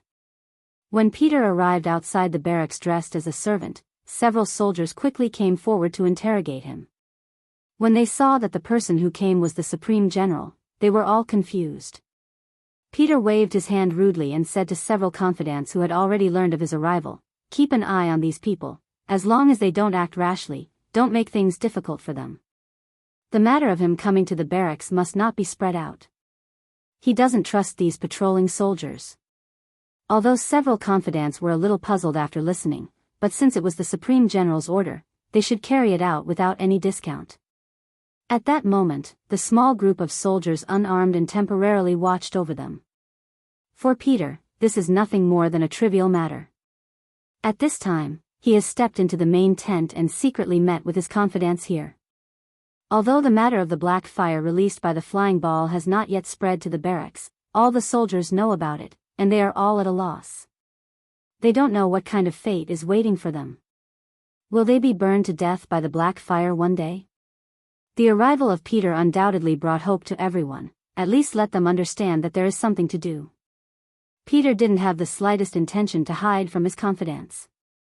He told them about the tunnel he obtained, and then said that because he knows too much, he has been targeted and may even be killed at any time. Those who can come to the tent are all Peter's confidants. It can be said that everyone is bound together for good or ill. If something happens to Peter, it can be imagined that their positions will not be guaranteed. Therefore, everyone can be said to be angry. They accused Ivan of disregarding the righteousness and sneaking away secretly, and at the same time, they also complained about the general's experience. "General, if we can't do it, let's rebel." A 10,000-man general named Sidney took the initiative to stand up. Although his voice was not loud, his attitude was very clear. "Yes, General, let's rebel." The other generals also woke up. At this time, they all thought of something and said in unison, "Good." To be honest, the Han army has contacted this general before. As long as we are willing to surrender, our lives can be saved. As long as we bring out a part of the property, we can also keep a part of it. Peter nodded with satisfaction and threw out a bait to everyone. The so-called property could be brought out of the country. This was a very plausible explanation. Perhaps the little generals in the army did not have much wealth, but in times of chaos, they could rob. Once he got his hands on it, everything would be his. Moreover, Peter had already hinted to them that as long as they could keep a portion of the property they brought out, wouldn't that mean that the good things they snatched this time could be considered their own private property? Even if they turned in some of the good things, the remaining value would be much higher than their own value. The young generals who understood this sentence immediately rubbed their palms together, their faces filled with excitement. Everyone's enthusiasm was aroused, and Peter smiled with satisfaction. If you want the army to listen to you, you have to give them some benefits. Otherwise, why would they work for you? Not to mention that they were dealing with Ivan, the blind archduke who had ruled them for many years. However, it was different with benefits. The Grand Duke of Blindness was nothing more than a synonym for wealth in the eyes of these people. However, robbing was robbing, and there were some things that had to be made clear. At the very least, they could not cause the Han army to be unhappy because of robbing. Everyone, remember, you can't rob the things in the palace. Not only that, we have to keep an eye on him. Those things are left for the Han people. What? The generals were puzzled at first, but when they came back to their senses, they quickly nodded. They could drink soup, but the Han army must eat meat. Otherwise, they would not even be able to drink soup. This was Peter's political wisdom. As the saying goes, it is better to be happy together than to be happy alone. Sometimes, being a little brother is very comfortable. If you don't have the strength to be the big brother, then you will really be a bird that sticks out. Peter's words made everyone come to a realization, and they were still very happy. As the capital of the Rus Principality, Moscow could be said to be the economic, political, and cultural center of the entire force. More than 70% of the country's rich were gathered here. Even if they could not touch the national treasury, there were still many things in the hands of others that could be robbed. With these words, everyone saw a goal, and all the generals rubbed their palms in excitement. It looked like they were just waiting for General Peter's order. This was exactly what Peter wanted. His method of controlling them was very simple, and that was to enjoy the blessings together, so that they could face the difficulties together. This time, he had to deal with the blind Grand Duke and the one who was said to be a rare genius, Ivan. He had no choice but to do everything carefully. Even so, he did not dare to guarantee that he would win. If the situation had not reached a critical point, he would not have taken such a risk. Of course, there were 200,000 soldiers in the city, and he could not rely on himself. Although he was not sure if he could find helpers, at least he could not let some people ruin his plans. With a rough plan in his heart, Peter began to give orders to the generals, giving them a target to attack. In less than an hour, all the generals were clear about their mission and left the tent. They still needed a certain amount of time to convince the soldiers below to act in concert with them. No matter what the reason was, the next thing was equivalent to a rebellion. Once the people were not united, the possibility of success would be greatly reduced. For this reason, Peter set the time to take action in the middle of the night. That was when the army's defense was the most lax, and there would be enough time for the generals below to arrange everything. Peter himself took advantage of this short period of time to take out the two items on his body, namely his saber and jade pendant. These two items had been with him for many years and never left his side. After taking out these two items, which were enough to win the trust of others, he called over several of the most trustworthy guards in the army and had them take these items to Supreme Generals Boris and Sergei, asking them to meet him in his own residence. After doing these things, Peter once again changed into the mansion's servant clothes and returned to the mansion. On the way, he successfully met up with the mansion's servants who were taking food, and then returned to the mansion without anyone noticing. After this series of actions, the people that Yi Fan sent to follow them didn't notice too much. Perhaps they never thought that the servants who left the mansion could play any tricks, so they didn't take it seriously. They only followed from afar and didn't even count the number of people. Peter was able to return to the mansion. At this time, there was still about an hour before midnight. At this moment, Ivan was still leading a group of trusted aides who he thought he could trust to continue digging the tunnel. It must be said that the progress of this work wasn't very fast. Because of the cover-up, just the work of taking out the soil and sending it out took a lot of time. But under Ivan's personal supervision and urging, the tunnel was about to be completed. Perhaps it would be completed in 3 days. At that time, Ivan would bring out his ambitious and ruthless character, abandon everything now, and leave this place. While Ivan was constantly urging everyone to speed up, Boris and Sergei each brought 4 guards to Peter's mansion. When Peter heard that the 2 generals came as promised, he couldn't help but let out a long sigh of relief. He was really worried that the 2 of them wouldn't come. If that was the case, whether his plan would succeed was really unknown. But now, it was different. Their arrival meant that his plan was closer to success, and he was more confident. Men, invite them in. No, this general will personally invite them. Peter stood up and strode out to welcome them. The 3 generals were seated in a triangular formation in an inner hall that wasn't very spacious. Peter personally poured wine for 2 of his comrades. Then, without saying a word, he downed the wine in one gulp. Then, he took a bite of the delicacies that were already on the table and sighed in satisfaction. Oh, the wine is good, the dishes are also good. Seeing Peter's actions, neither Boris nor Sergei moved. They just stared at him with a puzzled and somewhat guarded expression. After all, it was a special period, and it was already a taboo for the generals to gather in private. If it weren't for the token, they might not have come even if Peter personally invited them. It was because they saw the token that they thought that something had happened to Peter. That was why they decided to come and take a look. Since Peter was fine, they had to be more careful. If they accidentally fell into a trap, they would be too stupid. The two generals didn't drink, and Peter couldn't help but laugh. What? Am I not worthy of your trust? While speaking, Peter intentionally looked at the empty wine glasses of the two generals, as if he had just finished the wine in front of them and proved that there was no problem with the wine, so what were they worried about? Sigh, speaking of which, this time I took the risk to invite the two of you here because I have something to tell you. To be honest, this will be the last time I will sit down and drink with the two of you. Just treat it as an extra thought. How about we have a drink together? Peter said as he reached for the wine jug, as if he was going to pour more wine. He could see that even though they seemed to have a good relationship, no one actually trusted each other. Since that was the case, he didn't feel any psychological pressure to use the two of them. Wait, let me do it. Sergei interrupted Peter's actions and reached for the wine jug with a smile on his face. He first shook it lightly, then casually furrowed his brows. Is this all you have? How can it be enough for the three of us?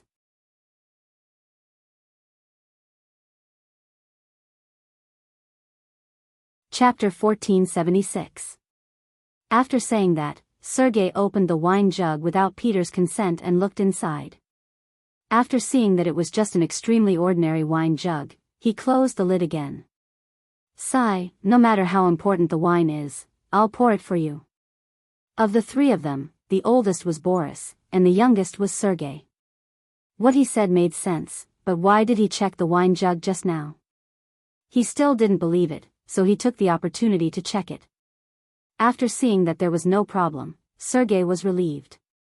He cast a reassuring look at Boris, who had been sitting there without moving, then he began to fill the 3 wine glasses on the table. Peter saw Sergei's actions with his eyes and heart, but he didn't say anything. However, he didn't say anything, as if everything was supposed to be like this. He chuckled and raised his wine glass again. He looked at the two of them and said, "Come, for our last reunion, let's drink." Clang! The 3 wine glasses collided together, and everyone drank it in one gulp. After drinking the wine, Boris and Sergei's eyes fell on Peter again. Obviously, they wanted an explanation at this time. Peter was already prepared for this. He first let out a long sigh, then slowly said, "To tell you the truth, I can't even protect myself now. Someone is targeting me." Oh. Boris and Sergei let out a sound of surprise, but their expressions didn't change much. Obviously, they had thought of a possibility before coming. Otherwise, why would Peter send his personal keepsake to them? But even so, the two weren't nervous. First, they didn't do anything wrong, and second, they didn't believe that the Grand Duke of Blindness or Ivan would casually touch them. Especially when Peter was about to be dealt with, the people in the army must be unstable, so their position should be safer. It's just that although they believed that they would be fine, they were still very curious about what caused Peter to do this.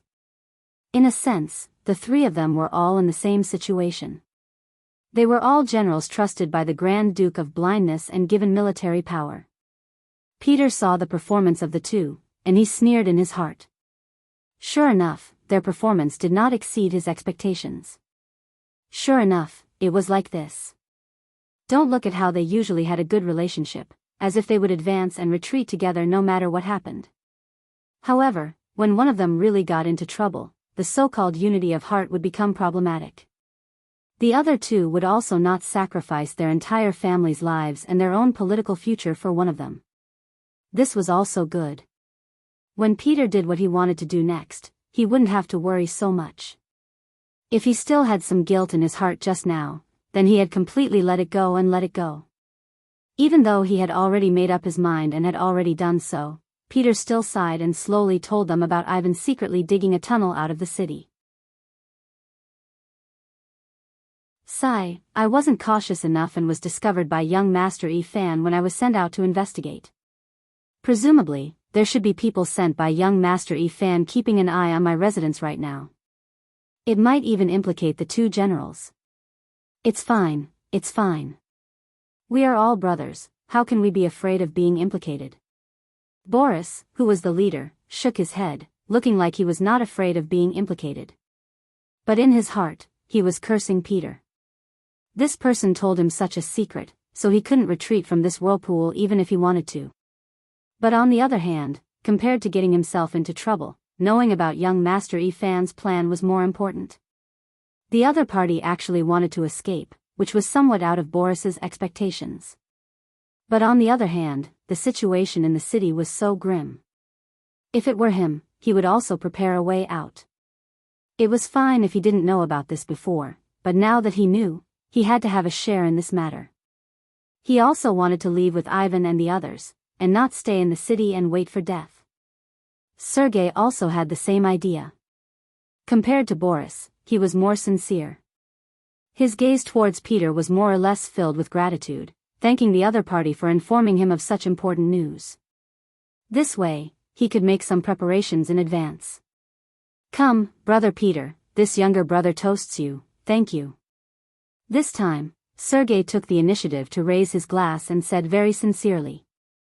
Oh, this older brother also toasts you, cheers. Boris also raised his glass hypocritically. Okay, let's drink together. Perhaps this is it in this life, but let's be brothers in the next life. Peter also said with slight emotion, a trace of sorrow appeared on his face.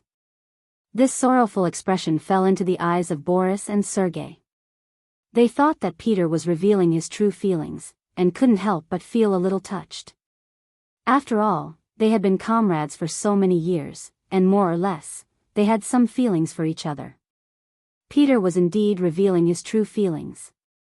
He thought that after today, these two so-called brothers opposite him would become prisoners, and they would probably never be friends and brothers again. Thinking of the various things of the past, he sighed in his heart. The three of them sat together and drank with their own thoughts. It was also at this time that the news of the two generals rushing to Peter's residence was reported to Ivan's ears. After learning of this, a gloomy expression flashed across Ivan's face. If it was said that he only suspected that Peter knew about the tunnel before, he was now certain. What is he trying to do? Does he think that Boris and Sergei will help him if he tells them about it? How naive. Ivan snorted coldly in his heart. In the past, he had always heard from his father-in-law that Peter was a talented person, and how powerful he was, but now it seemed that it was nothing more than that. Young master, should we arrest them now?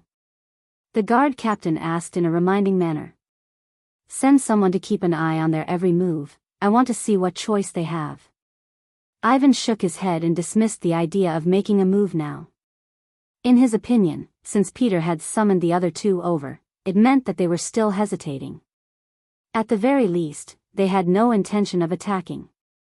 Since that was the case, there was no harm in waiting for a while. He was really curious about what Boris and Sergei would choose and what kind of decision they would make. This would also determine whether he would take them with him when he went out of the city next.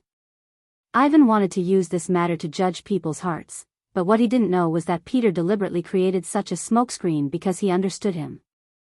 In this way, he would have enough time to make a move. The guard captain received the order and sent more people to keep an eye on every move in Peter's residence. According to the young master's order, once they sent someone to summon their subordinates, they should immediately take them down. The reason why they made this decision was that they thought that their every move was very secretive, and they didn't know that Peter had already discovered them.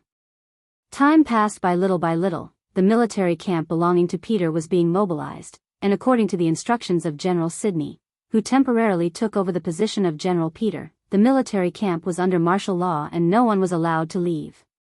At the same time, Nevsky also lobbied several dignitaries who held a certain amount of military power in their hands. The first fire needed to be lit by them. Although the blind Grand Duke trusted Boris and the other two generals, according to the management mechanism of the army, he still arranged people outside each military camp to keep an eye on everything. This was the principle of using people with suspicion, and using people with suspicion.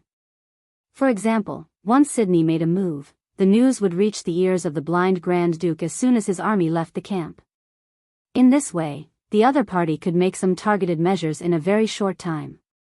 So no matter how one looked at it, the military camp shouldn't make the first move, so this task fell into the hands of Nevsky and the other dignitaries. There was still a quarter of an hour before midnight, and the generals in Peter's military camp had already arranged everything. Most of the soldiers in the army had already made up their minds, and there were also some who were extremely loyal to the blind Grand Duke, but they had been put under house arrest. The generals who had arranged everything were standing at the inner gate of the military camp, waiting for the attack signal. It was only a quarter of an hour, and the waiting would soon pass. Finally, under everyone's expectations, a huge fire suddenly ignited in the direction of the palace in Moscow. The monstrous fire could be seen very clearly from afar. They succeeded. Come, inform the whole army to attack. Sydney was riding on a strong horse. After seeing the fire, his eyes lit up with excitement. Then he shouted, and the army that had been waiting for a long time rushed out of the military camp in batches. The fire in the palace attracted the attention of many people in the middle of the night, and it also disrupted the order in the palace. Many palace guards were busy putting out the fire through various methods. The blind Grand Duke was also woken up by the servants. At this time, he was in his bedroom with a gloomy expression.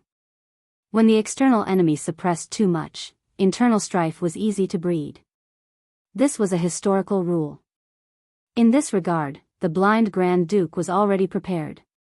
He sent out countless spies, trying to keep an eye on the places where the people lived in groups in the city. In case something happened, he would suppress it immediately. It was just that the Grand Duke of Blindness never thought that the first fire would burn in his palace. From the looks of it, it was definitely not the work of ordinary people.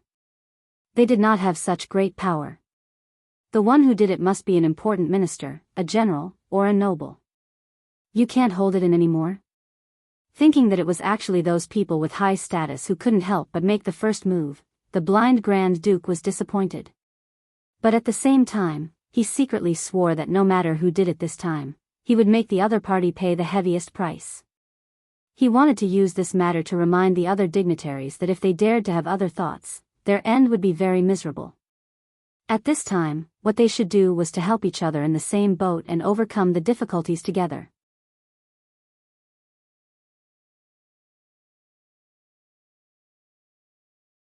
Chapter 1477. Men, quickly summon the three great generals for a meeting, the Grand Duke of Blindness said calmly. The palace guards went to pass on the message. And just as they received the order and left, young Master Yifan also came to the palace and saw the Grand Duke of Blindness sitting there with an ugly expression on his face. Father-in-law, are you okay? I'm fine. An amiable smile appeared on the blind Duke's face. No matter how angry he was, as long as Ivan appeared in front of him, it would seem that all his anger would dissipate. It could be said that he didn't just like his son, he doted on him.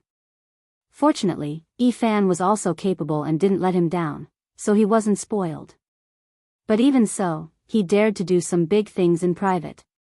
For example, he didn't tell his father-in-law about the tunnel.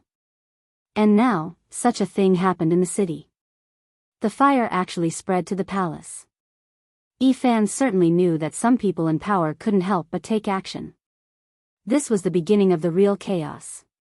He also thought that it was necessary to explain the matter to his father-in-law. Father-in-law, your son has been hiding something from you. What is it? The Grand Duke of Blindness said nonchalantly. Because he spoiled Ivan, there were many things that he would not report to him before doing. The Grand Duke of Blindness was already used to this. Father-in-law, I dug a tunnel, a passage leading to the dense forest in the north of the city. Once the tunnel is dug through, we can quickly reach there from the city. As long as the attack is sudden enough, we will definitely be able to catch the Han army off guard and carve out a bloody path. Yifan opened his mouth and confessed everything. The dense forest in the north of the city? A passage? At this moment, the blind Grand Duke finally couldn't stay calm. His face revealed a nervous expression. He had to admit that this was indeed a good way to escape. But the question was, why did Yifan tell him now? Could it be that the passage has been opened? With doubts, before the blind Grand Duke could speak, Yifan continued, "It's just that, I don't know why this matter was leaked. It was actually known by Great General Peter. He even sent people to investigate tonight, but they were sent away by my men." What? The Grand Duke of Blindness suddenly stood up. At this moment, his nearly blind eyes seemed to burst with infinite anger. Peter knows. Where is he now? Right now, he's having a drink with General Boris and General Sergei at home. My men have been keeping an eye on them. At this moment, Ivan said with a guilty conscience. No matter what, his actions this time were a little overboard. Although her father-in-law might not pursue his own responsibility, it was still necessary for him to apologize. The three of them are together? What's Peter going to do? The blind Duke quickly calmed down. He had a feeling that things were getting out of hand. He even suspected that the fire in the palace had something to do with it. The blind Duke seemed to be thinking about something and didn't speak for a long time. Seeing this, Ivan said anxiously, "Father-in-law, is it because I shouldn't have dug the tunnel?" "No. There's nothing wrong with leaving an extra path. Digging the tunnel was originally one of the escape routes. This isn't wrong. However, such a secretive matter shouldn't be known to outsiders. Furthermore, since you suspect that Peter knows about this matter, why didn't you immediately control him?" The Grand Duke of Blindness shook his head and questioned him. He could allow Ivan to make some small moves and even act on his own without informing him, but he couldn't allow him to mess things up. This was especially so at such a crucial time. Facing the black flames released by the Han army's celestial sphere, the nobles and commoners of the city were already in a state of panic. Especially at such a time, everything had to be done with caution. Otherwise, the slightest carelessness could lead to a huge problem that could spiral out of control. It's fine that you escaped through the tunnel, but it was also discovered by others. More importantly, you knew all this and didn't take any remedial measures. That's your fault. Capture Peter, including everyone in his residence, the Grand Duke of Blindness said in an unquestionable tone. Ivan couldn't help but frown when he heard this. Father-in-law, Boris and Sergei are also in General Peter's residence. He indirectly meant to remind the blind Duke that the two generals might know the truth now. Should they also be arrested? The blind Duke's expression showed a trace of pain at this moment, but he quickly nodded and said, arrest them all. After I talk to them, I'll consider whether to release them or not." Capturing 3 generals all at once, and all of them wielding great power at that. Even the Grand Duke of Blindness had to think carefully. Understood. Ivan nodded. At this time, he had to admit that he was far inferior to his father in terms of ruthlessness. It was said that kings and emperors couldn't have their own feelings. Everything had to make way for benefits. It seemed that this was indeed the case. After Ivan received the mission, he was about to bring his men to Peter's mansion. But before he could bid farewell to the Grand Duke of Blindness, he saw a guard captain rushing into the main hall with a panicked expression. Reporting to the Grand Duke, "There's a mutiny in General Peter's barracks. They rushed out of the barracks and ignored our warnings. They are running in the city, and their destination seems to be our palace. This is bad." Ivan's expression changed drastically. The worst situation still happened. The blind Duke's face also became much gloomier at this moment. But he quickly returned to normal. "Don't be afraid, we'll deal with whatever comes our way. Peter alone can't overturn the sky. How about this, Ivan, immediately mobilize your soldiers to guard the palace. At the same time, find the soldiers who are familiar with Peter's generals and ask them to help persuade them. I believe these people will know what to do. The Grand Duke of Blindness was indeed not panicked, because he knew very well that although Peter was also a general with great power, all of his power had been given by him, and the soldiers under him had also been given by him. Since he could give it now, he could take it back when he needed it one day. Ivan was infected by his father-in-law's calmness. It seemed that even if the sky fell, he wouldn't be afraid. He quickly nodded and went to gather the army. The blind duke sat high in the hall. He had to wait for this rebellion to subside. Otherwise, he wouldn't be able to rest. In Peter's mansion, Boris and Sergei also heard the commotion outside. At that moment, the two of them had unsightly expressions. Could it be that Peter's military camp had already made a move? If that was the case, the meaning of them staying here would be completely different. If they stayed here, would it make people think that they were already accomplices? If that was the case, based on their understanding of the Grand Duke of Blindness, it would be impossible for them to stay out of this matter. On the other hand, Peter was drinking contentedly, not caring that Boris and Sergei wanted to eat him.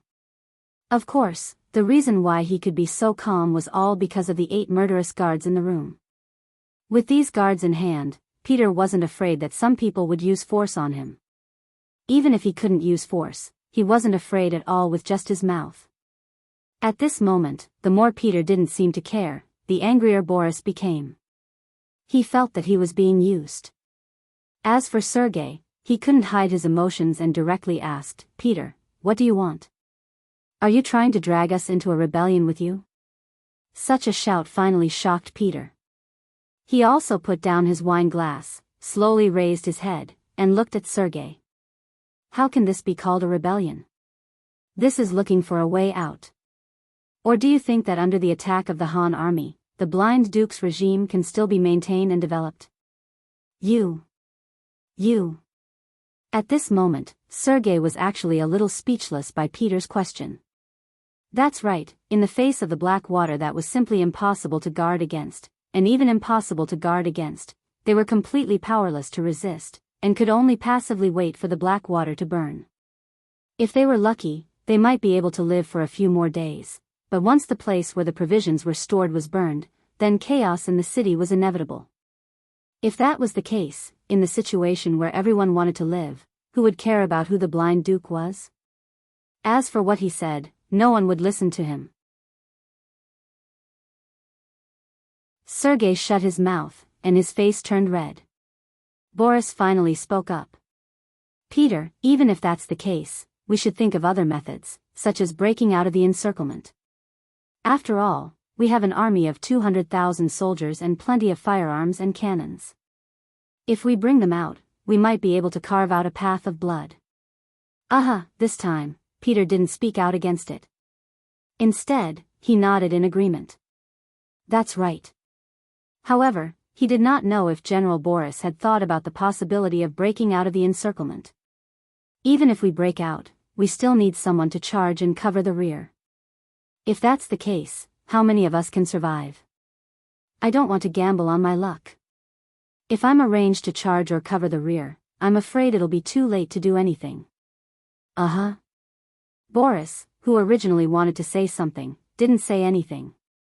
With the blind duke's trust in him, he was confident that he wouldn't do those dangerous things. However, nothing was absolute.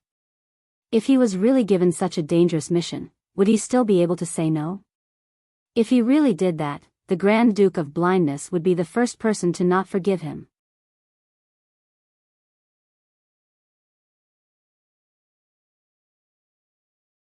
Chapter 1478.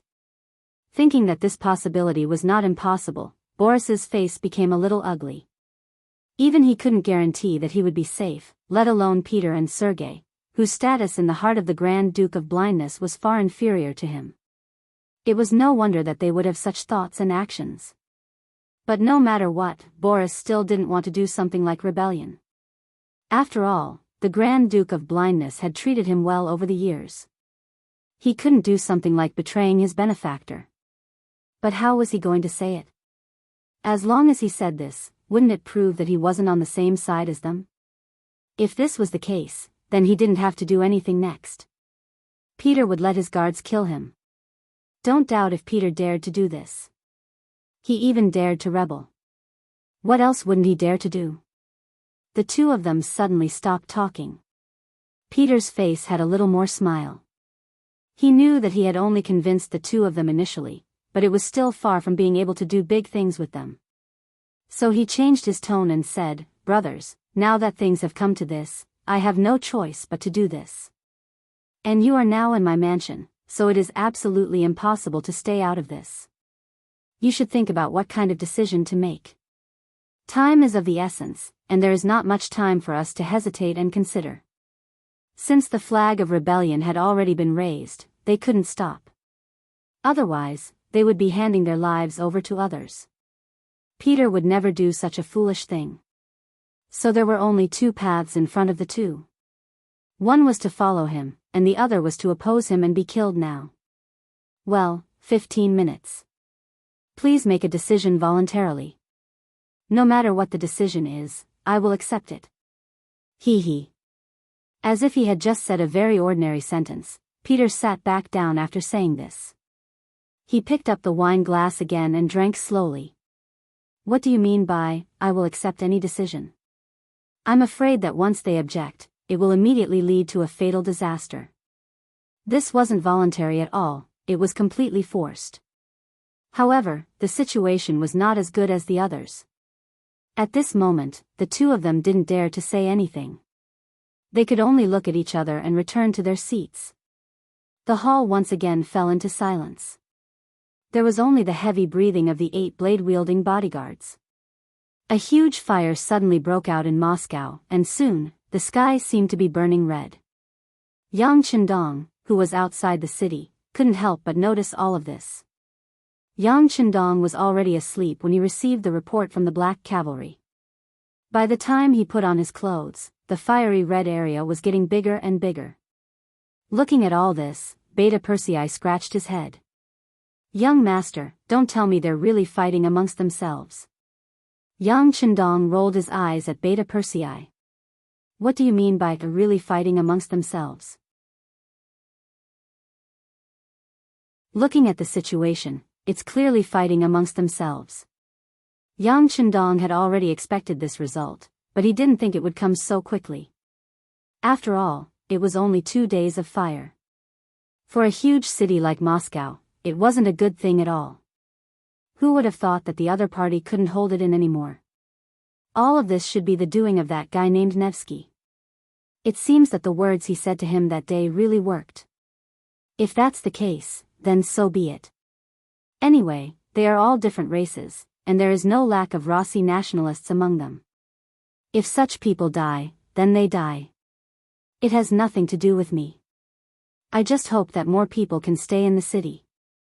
After all, if I want to build this place, I can't do without sufficient manpower. Let's go back and sleep. Yang Qindong turned around after thinking it through. He didn't put the fire in the city in his eyes at all. This matter won't end so quickly. Instead of paying attention to them, it would be more practical to inquire about how many tribes the world's best cavalry army has conquered and how many captives they have captured. In Yang Qindong's eyes, even if there was an internal conflict in Moscow, it wouldn't be resolved in a short time. Now was not the time to make a move. At this moment, in the city, 15 minutes had passed. Peter was looking at Boris and Sergei, waiting for them to make the final decision. "Time's up, generals, please make the final decision," Peter said unhurriedly. Peter spoke unhurriedly, but the 8 guards beside him were already sharpening their swords, as if they would immediately turn on each other if they made the wrong choice. The 2 generals didn't look too good at Peter's pressing. In such a situation, no matter what decision they made, they would feel threatened. However, this was the truth, and they couldn't resist. The more careless Peter was, the more they could feel the murderous intent behind him. "Forget it, since we are going to die anyway, we might as well fight it out. But I don't know if the Han army will accept our surrender." Finally, General Sergei couldn't remain calm and made a choice. Hearing this answer, Peter was very happy. "Brother Xia, don't worry, the Han army has already contacted us. They said that as long as we can bring the heads of the blind Duke and Ivan to them, not only will our safety be guaranteed, we will also be able to keep a part of our property. You actually contacted the Han army in advance? This can't be fake, right? At this moment, even Boris was a little moved. He couldn't believe that Peter was so well prepared. However, he didn't seem to have any opportunity to contact the Han army. Don't tell me he's lying. Peter naturally heard the suspicion in Boris's voice. He knew that if he didn't explain things clearly, he wouldn't be able to convince the two of them. After thinking for a while, he told them about how Nevikov went to the Han army camp as a peace negotiator and discussed the terms of surrender with the other side. So it's like that? Hearing that it was done by Nikev, Boris really believed it. According to his understanding, Nikev was definitely capable of doing such a thing. He was living under someone else's roof, and he was so well prepared. Considering that the blind Duke had prepared an escape route without informing him, the choice he should make was very clear. He didn't seem to have any other choice. Okay, if that's the case, I will listen to General Peter. Boris finally nodded. At this moment, Peter couldn't help but breathe a sigh of relief. He was really afraid of making a move against the #1 general of the Ross Duchy. The other party's influence in the army was too great. If he couldn't be friends, then he could only be killed. He definitely couldn't be an enemy. Fortunately, he didn't disappoint and convinced the other party. Overjoyed, Peter nodded to the personal guard beside him. Very quickly, someone brought over a pen and paper. In front of the two generals, Peter drafted an agreement in triplicate, with the signatures and fingerprints of the 3 generals on it. In the Ross Duchy, the effect of a contract was still very strong. If someone violated it, then they would lose their credibility and would no longer be trusted by others. With this, Peter finally felt relieved. Then, the 3 generals could finally sit down calmly and discuss how to rebel. This result was somewhat out of Peter's expectations. Originally, the 3 of them wouldn't have any cooperation, and he was even prepared to take action. He didn't expect that they would actually choose to rebel with him. This was something he didn't even dare to think about before. He didn't know that everyone had a desire to live. Moreover, this time, Ivan didn't inform them about the tunnel. This was enough to prove that when Ivan really wanted to leave, he might not necessarily bring them along. Since Ivan had already abandoned them, why should they stick their hot face to some cold ass? In any case, the 3 generals sat down together and quickly came up with a plan. Time waits for no one. The situation outside was getting more and more chaotic. Who knew what would happen as time passed? Moreover, the blind Duke ruled the Rossi duchies. How could he be so easy to deal with? How could they not defeat him quickly? Accidents could happen at any time. In less than half an hour, the 2 generals left Peter's mansion. On the street, they saw the corpses on the ground. Judging from the clothes of those people, they should be the soldiers under Ivan. These people were obviously killed by Peter's soldiers. The civil war had already begun. Under Peter's arrangements, the troops sent by Ivan to capture the 3 generals were all intercepted outside the mansion. This also indicated that the conflict would escalate. If they didn't fight to the death, it would be impossible to stop the war, and there would be no result. At this time, outside the palace, the sounds of killing were also incessant. West Delhi led a group of soldiers to launch fierce attacks again and again. It was just that the palace had long been on guard against outsiders, and the defense of the palace was so tight that it wasn't easy to take it down. In this terrain that was easy to defend and difficult to attack, Ivan's army had also been mobilized. Together with the palace guards, they put a lot of pressure on West Delhi, and the latter's casualties began to increase. "General, this won't do. The city walls are high and the arrows are sharp. Thousands of our brothers have already died." Seeing wave after wave of soldiers charging forward and then falling down in groups, and seeing their comrades who were talking to them a moment ago turn into corpses, many of the young generals had anxious looks on their faces. There were even some who began to waver in their hearts. They were already considering whether what they were doing was right or wrong. Right now, they were only facing Ivan's army and the palace guards. Once Boris and Sergei's armies joined in and began to surround them, the final result would most likely be defeat and death. As a rebel, one didn't even need to think to know what the consequences would be. We can't retreat. We have to believe in the general. West Delhi shook his head firmly as the commander of the front line. However, the look of anticipation in his eyes from time to time betrayed his heart. He believed in General Peter, but how long had it been? Why didn't the general show up?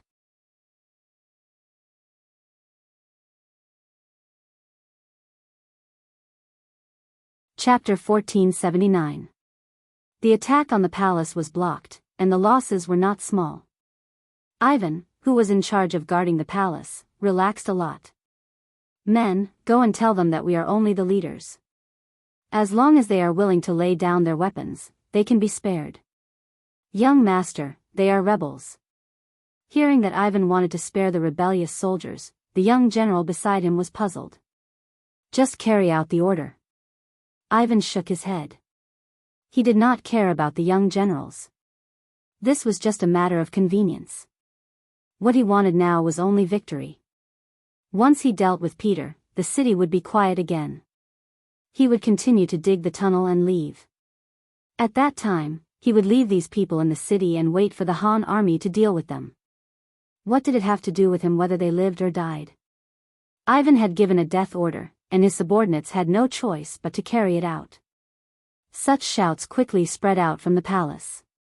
As soon as the shouts of "execute the leader and disregard the accomplices" rang out, the already low morale of the young generals and soldiers who already had their own ideas slowed down even more, making it clear that they were only doing their job without putting in any effort. Perhaps at this time, as long as someone stood up, these soldiers would turn around and kill Sidra instead of attacking the palace. The situation was critical.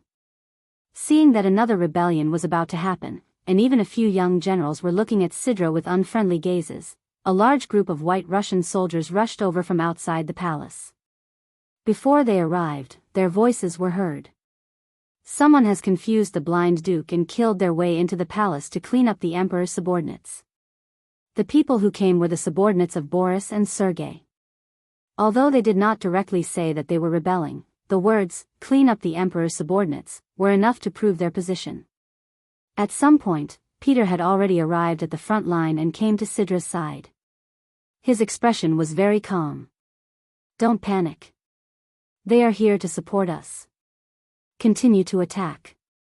Peter's appearance was undoubtedly a stabilizing force, causing the commotion in the army to stop. Everyone did not have any other thoughts. They cooperated with the other two armies and attacked the palace again. This time, it was not just two armies that came. At the same time, there were also some cannons that were hurriedly transported over. Facing the high walls of the palace, their plan was to use the cannons to create an opening and then win with superior numbers. The appearance of the cannons boosted the morale of the soldiers. They wouldn't have to risk their lives anymore.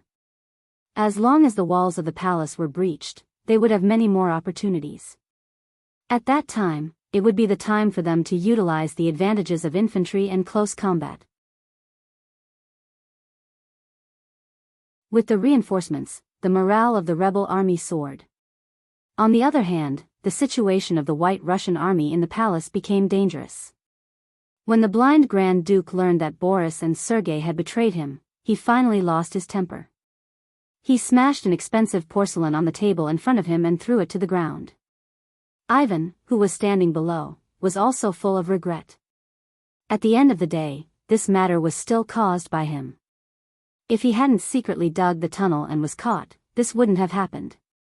"Father-in-law, I want to leave the palace and have a chat with the two generals," Ivan said as if he had made a decision.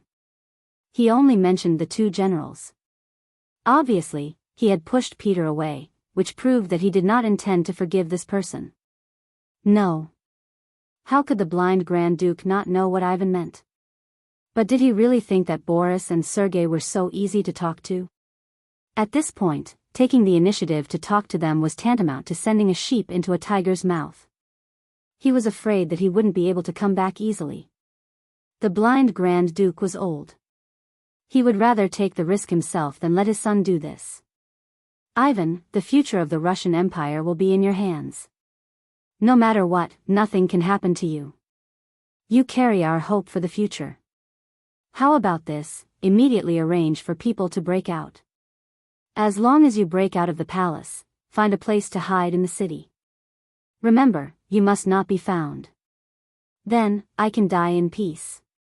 Father-in-law. At this moment, the tears in Ivan's eyes finally flowed down uncontrollably. Okay, go and prepare. Take advantage of the darkness to break out. The blind Grand Duke waved his hand with a trace of pity on his face. After leaving this time, he really didn't know when they would meet again. Father-in-law. After Ivan shouted again, he knelt down in front of the blind Grand Duke. This kneeling was also out of reluctance, but more of gratitude. Go, go. Remember, don't be so willful in the future. The blind Grand Duke said with a forced smile. When Ivan heard this, he couldn't stop crying. Unknowingly, he seemed to have grown a lot and matured a lot. That night, just as the artillery was transported to the outside of the palace, the gate of the palace suddenly opened and thousands of soldiers rushed out. Their appearance caught the unprepared Peter's three-way coalition army off guard. Soon, they broke out of the encirclement and rushed out. Peter was quite angry about this matter. If the blind Grand Duke and young Master Ivan were among the people who rushed out, wouldn't they be unable to complete the Han army's order? Fortunately, not long after, the blind Grand Duke's figure appeared on the gate tower of the palace. As soon as the blind Grand Duke appeared, the soldiers on both sides stopped what they were doing without prior agreement. This old man had ruled the Rossi principalities for decades and led them from weak to strong. Whether it was in the army or among the people, he still had a high prestige. Normally, as soon as he appeared and casually said a word, everyone would kneel down and worship him. But now, his appearance only caused everyone to stop fighting. A hero past his prime, this saying was the most appropriate thing to say about the blind Grand Duke. Standing on the wall of the palace, the blind Grand Duke shouted in a loud voice, "We are all Rossi people. Let's not fight anymore. Let's do things that hurt our loved ones and please our enemies. Don't you want this king's life? Come, I won't resist. You can do whatever you want, but you can't hurt the guards of the palace.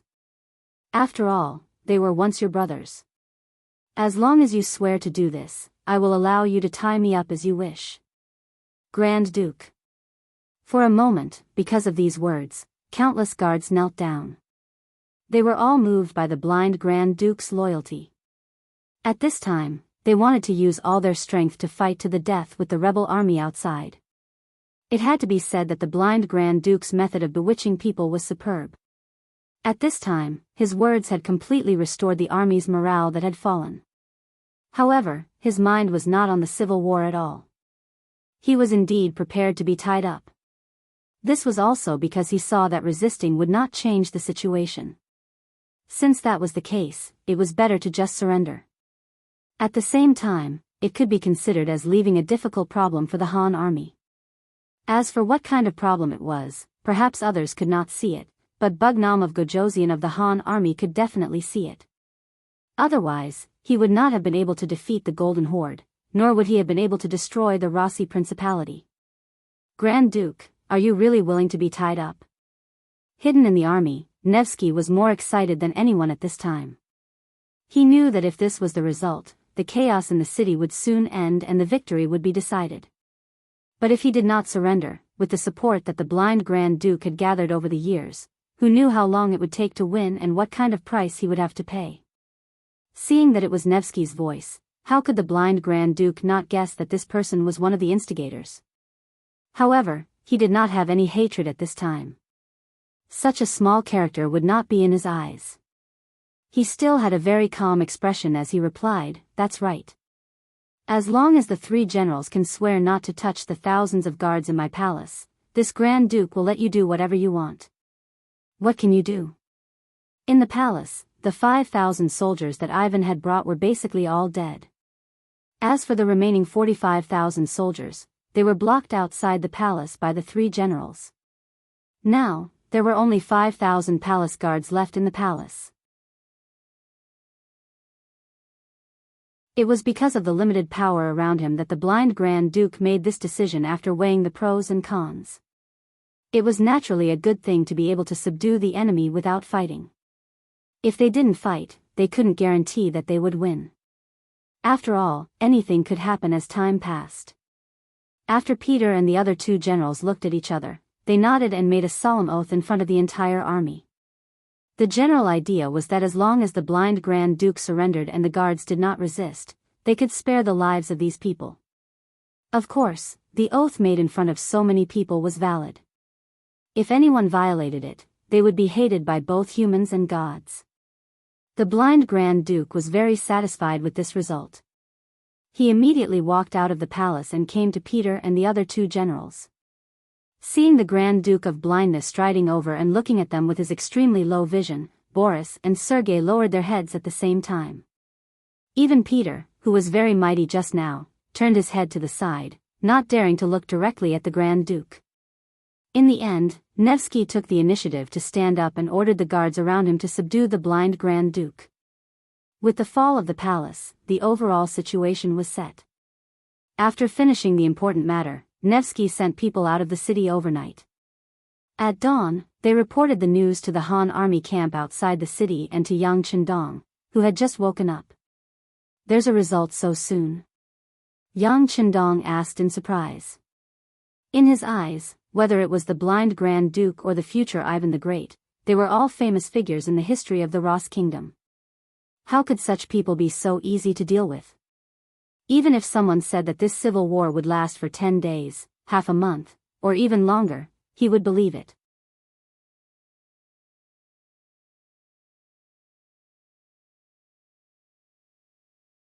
Chapter 1480. Yes, the messenger sent by Nevsky said that the blind Grand Duke took the initiative to be captured, and the palace was also captured.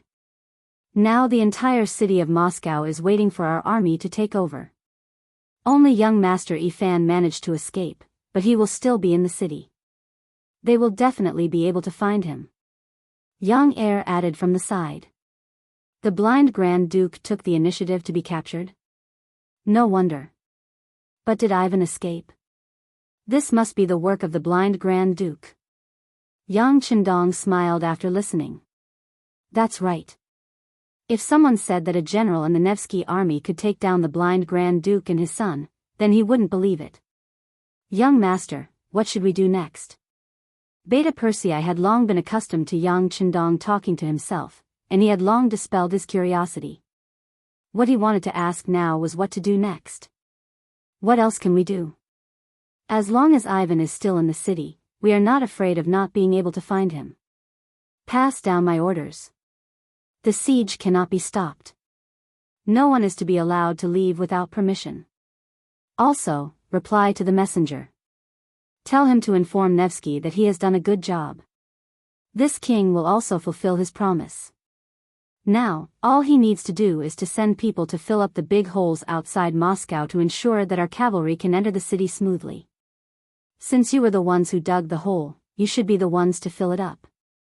Yang Qindong wouldn't let his soldiers spend so much effort. He also used this time to think about what to do next. To be honest, whether it was dealing with the Golden Horde or the Ross Principalities, things went smoothly beyond his imagination. Yang Qindong was confident about the final victory, but to be able to solve the problem so quickly, this was the important role of the three basic factors.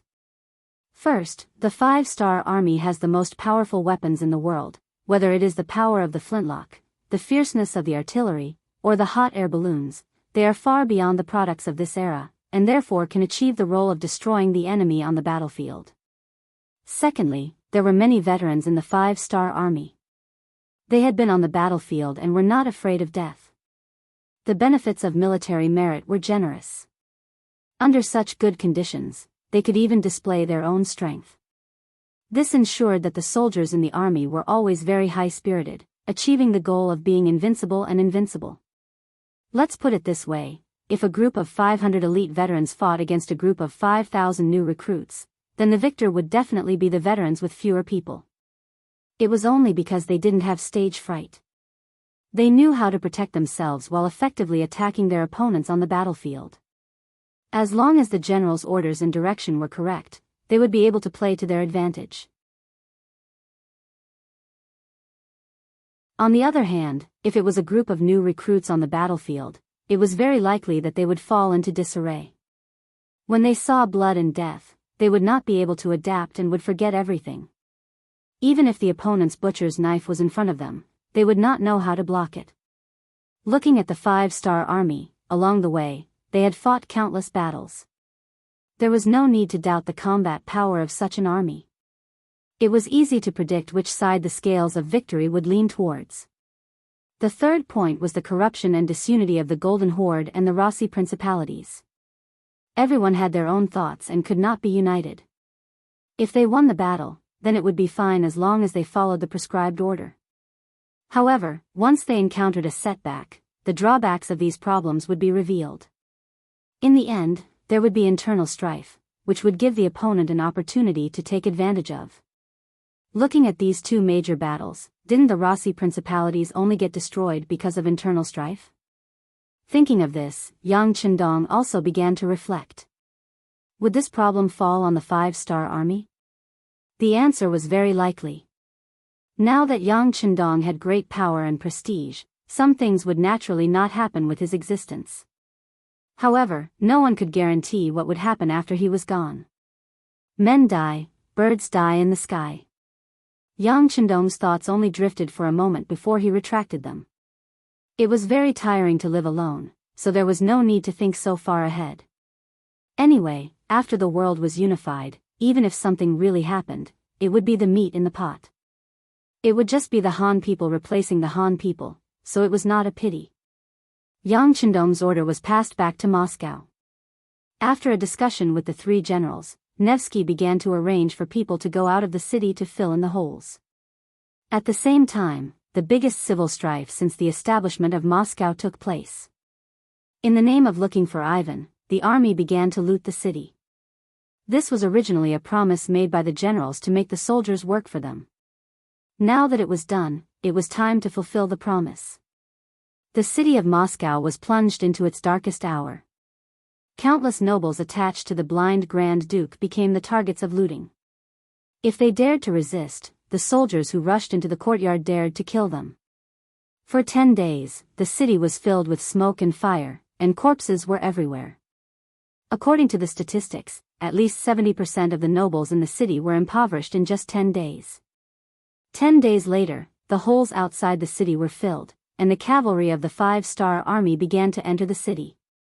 As the vanguard, the new Second Army was the first to enter the city and disarmed all the White Russian soldiers. But just as they said, when the cavalry entered the city, they didn't do anything excessive to the surrendered soldiers and civilians. As long as they cooperated with them, their safety was guaranteed. Of course, there were those who obeyed, and those who did not.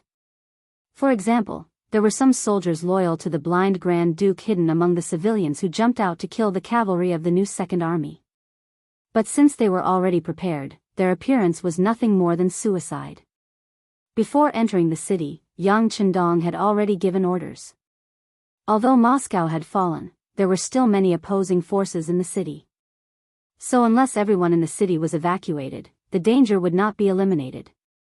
Killing intent could appear at any time, and fighting could happen again at any time. With Yang Chendong's orders, how could the cavalry of the new Second Army not be careful? In addition, with the armor on their bodies, ordinary swords, spears, and arrows could not hurt them unless they were at close range. This caused the opposing forces in the city to suffer heavy casualties in the end. Originally, Pyotr and the other generals were dissatisfied with the disarming of the Han army as soon as they entered the city, but after seeing the waves of assassinations on the streets, they immediately shut their mouths. Anyone who raised any objections at this time might be mistaken as an accomplice of the assassins. That would be a big problem. In the following 3 days, the cavalry of the new Second Army killed no less than 3,000 people in the city. Only then did the public security situation become much more stable. But even so, Pyotr was clear that there were still many people in the city who opposed the Han army. It was just that the timing was not right, and they did not reveal themselves. However, the 3 days were up, and it was time for Yang Chendong to lead the army into the city. After all, if the time dragged on for too long, it would give people the impression that the Han Bugnam of Gojoseon was afraid of death. If that was the case, it would only help the enemy's morale and flames. Compared to the Golden Horde, the Rossi dukedom's emotions were much higher. Under the indoctrination of the Grand Duke of Blindness, many White Russians had established themselves with the slogan that the world was vast, and White Russians were the most respected. In their eyes, they were the strongest people in the world. They should rule the world and not be ruled by others. Under the extreme nationalism, the public security in the city was worrying. However, since Yang Chendong had said that he would enter the city in 3 days, there was no reason for him not to enter the city when the time came. Outside the east gate of Moscow, 3 days later in the morning, Yang Chendong rode a white dragon and entered the city under the protection of 2,000 black-clothed and black-armored black cavalry dragon guards. Yang Chendong, who already had the strength of a grandmaster, admitted that unless it was a cannon, it would be extremely unrealistic for others to want to keep him here. Even so, as long as he was prepared, he could move into the warehouse at any time. This was truly a self-preservation weapon. With this kind of capital, even if it was a dragon's pool or a tiger's den, he would still dare to charge in. Not to mention, Moscow was currently filled with the new Second Army's 5-star army cavalry. What was there to fear? At the city gate, Nevsky, Pyotr, Boris, and Sergei were already waiting in a welcoming formation. When Yang Chendong appeared here, they were still some distance away. However, these people all knelt on the ground. Some of them didn't even dare to raise their heads, let alone move, to show their sincerity. Now, they were at the mercy of Yang Chendong. Even if Yang Chendong changed his mind and wanted to kill them all, these people would have no power to resist. Since that was the case, there was no other way other than to willingly submit to him. Get up.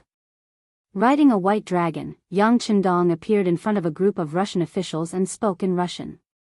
It was important to clarify that the current white dragon was no longer the white dragon of the past, but the descendant of the white dragon.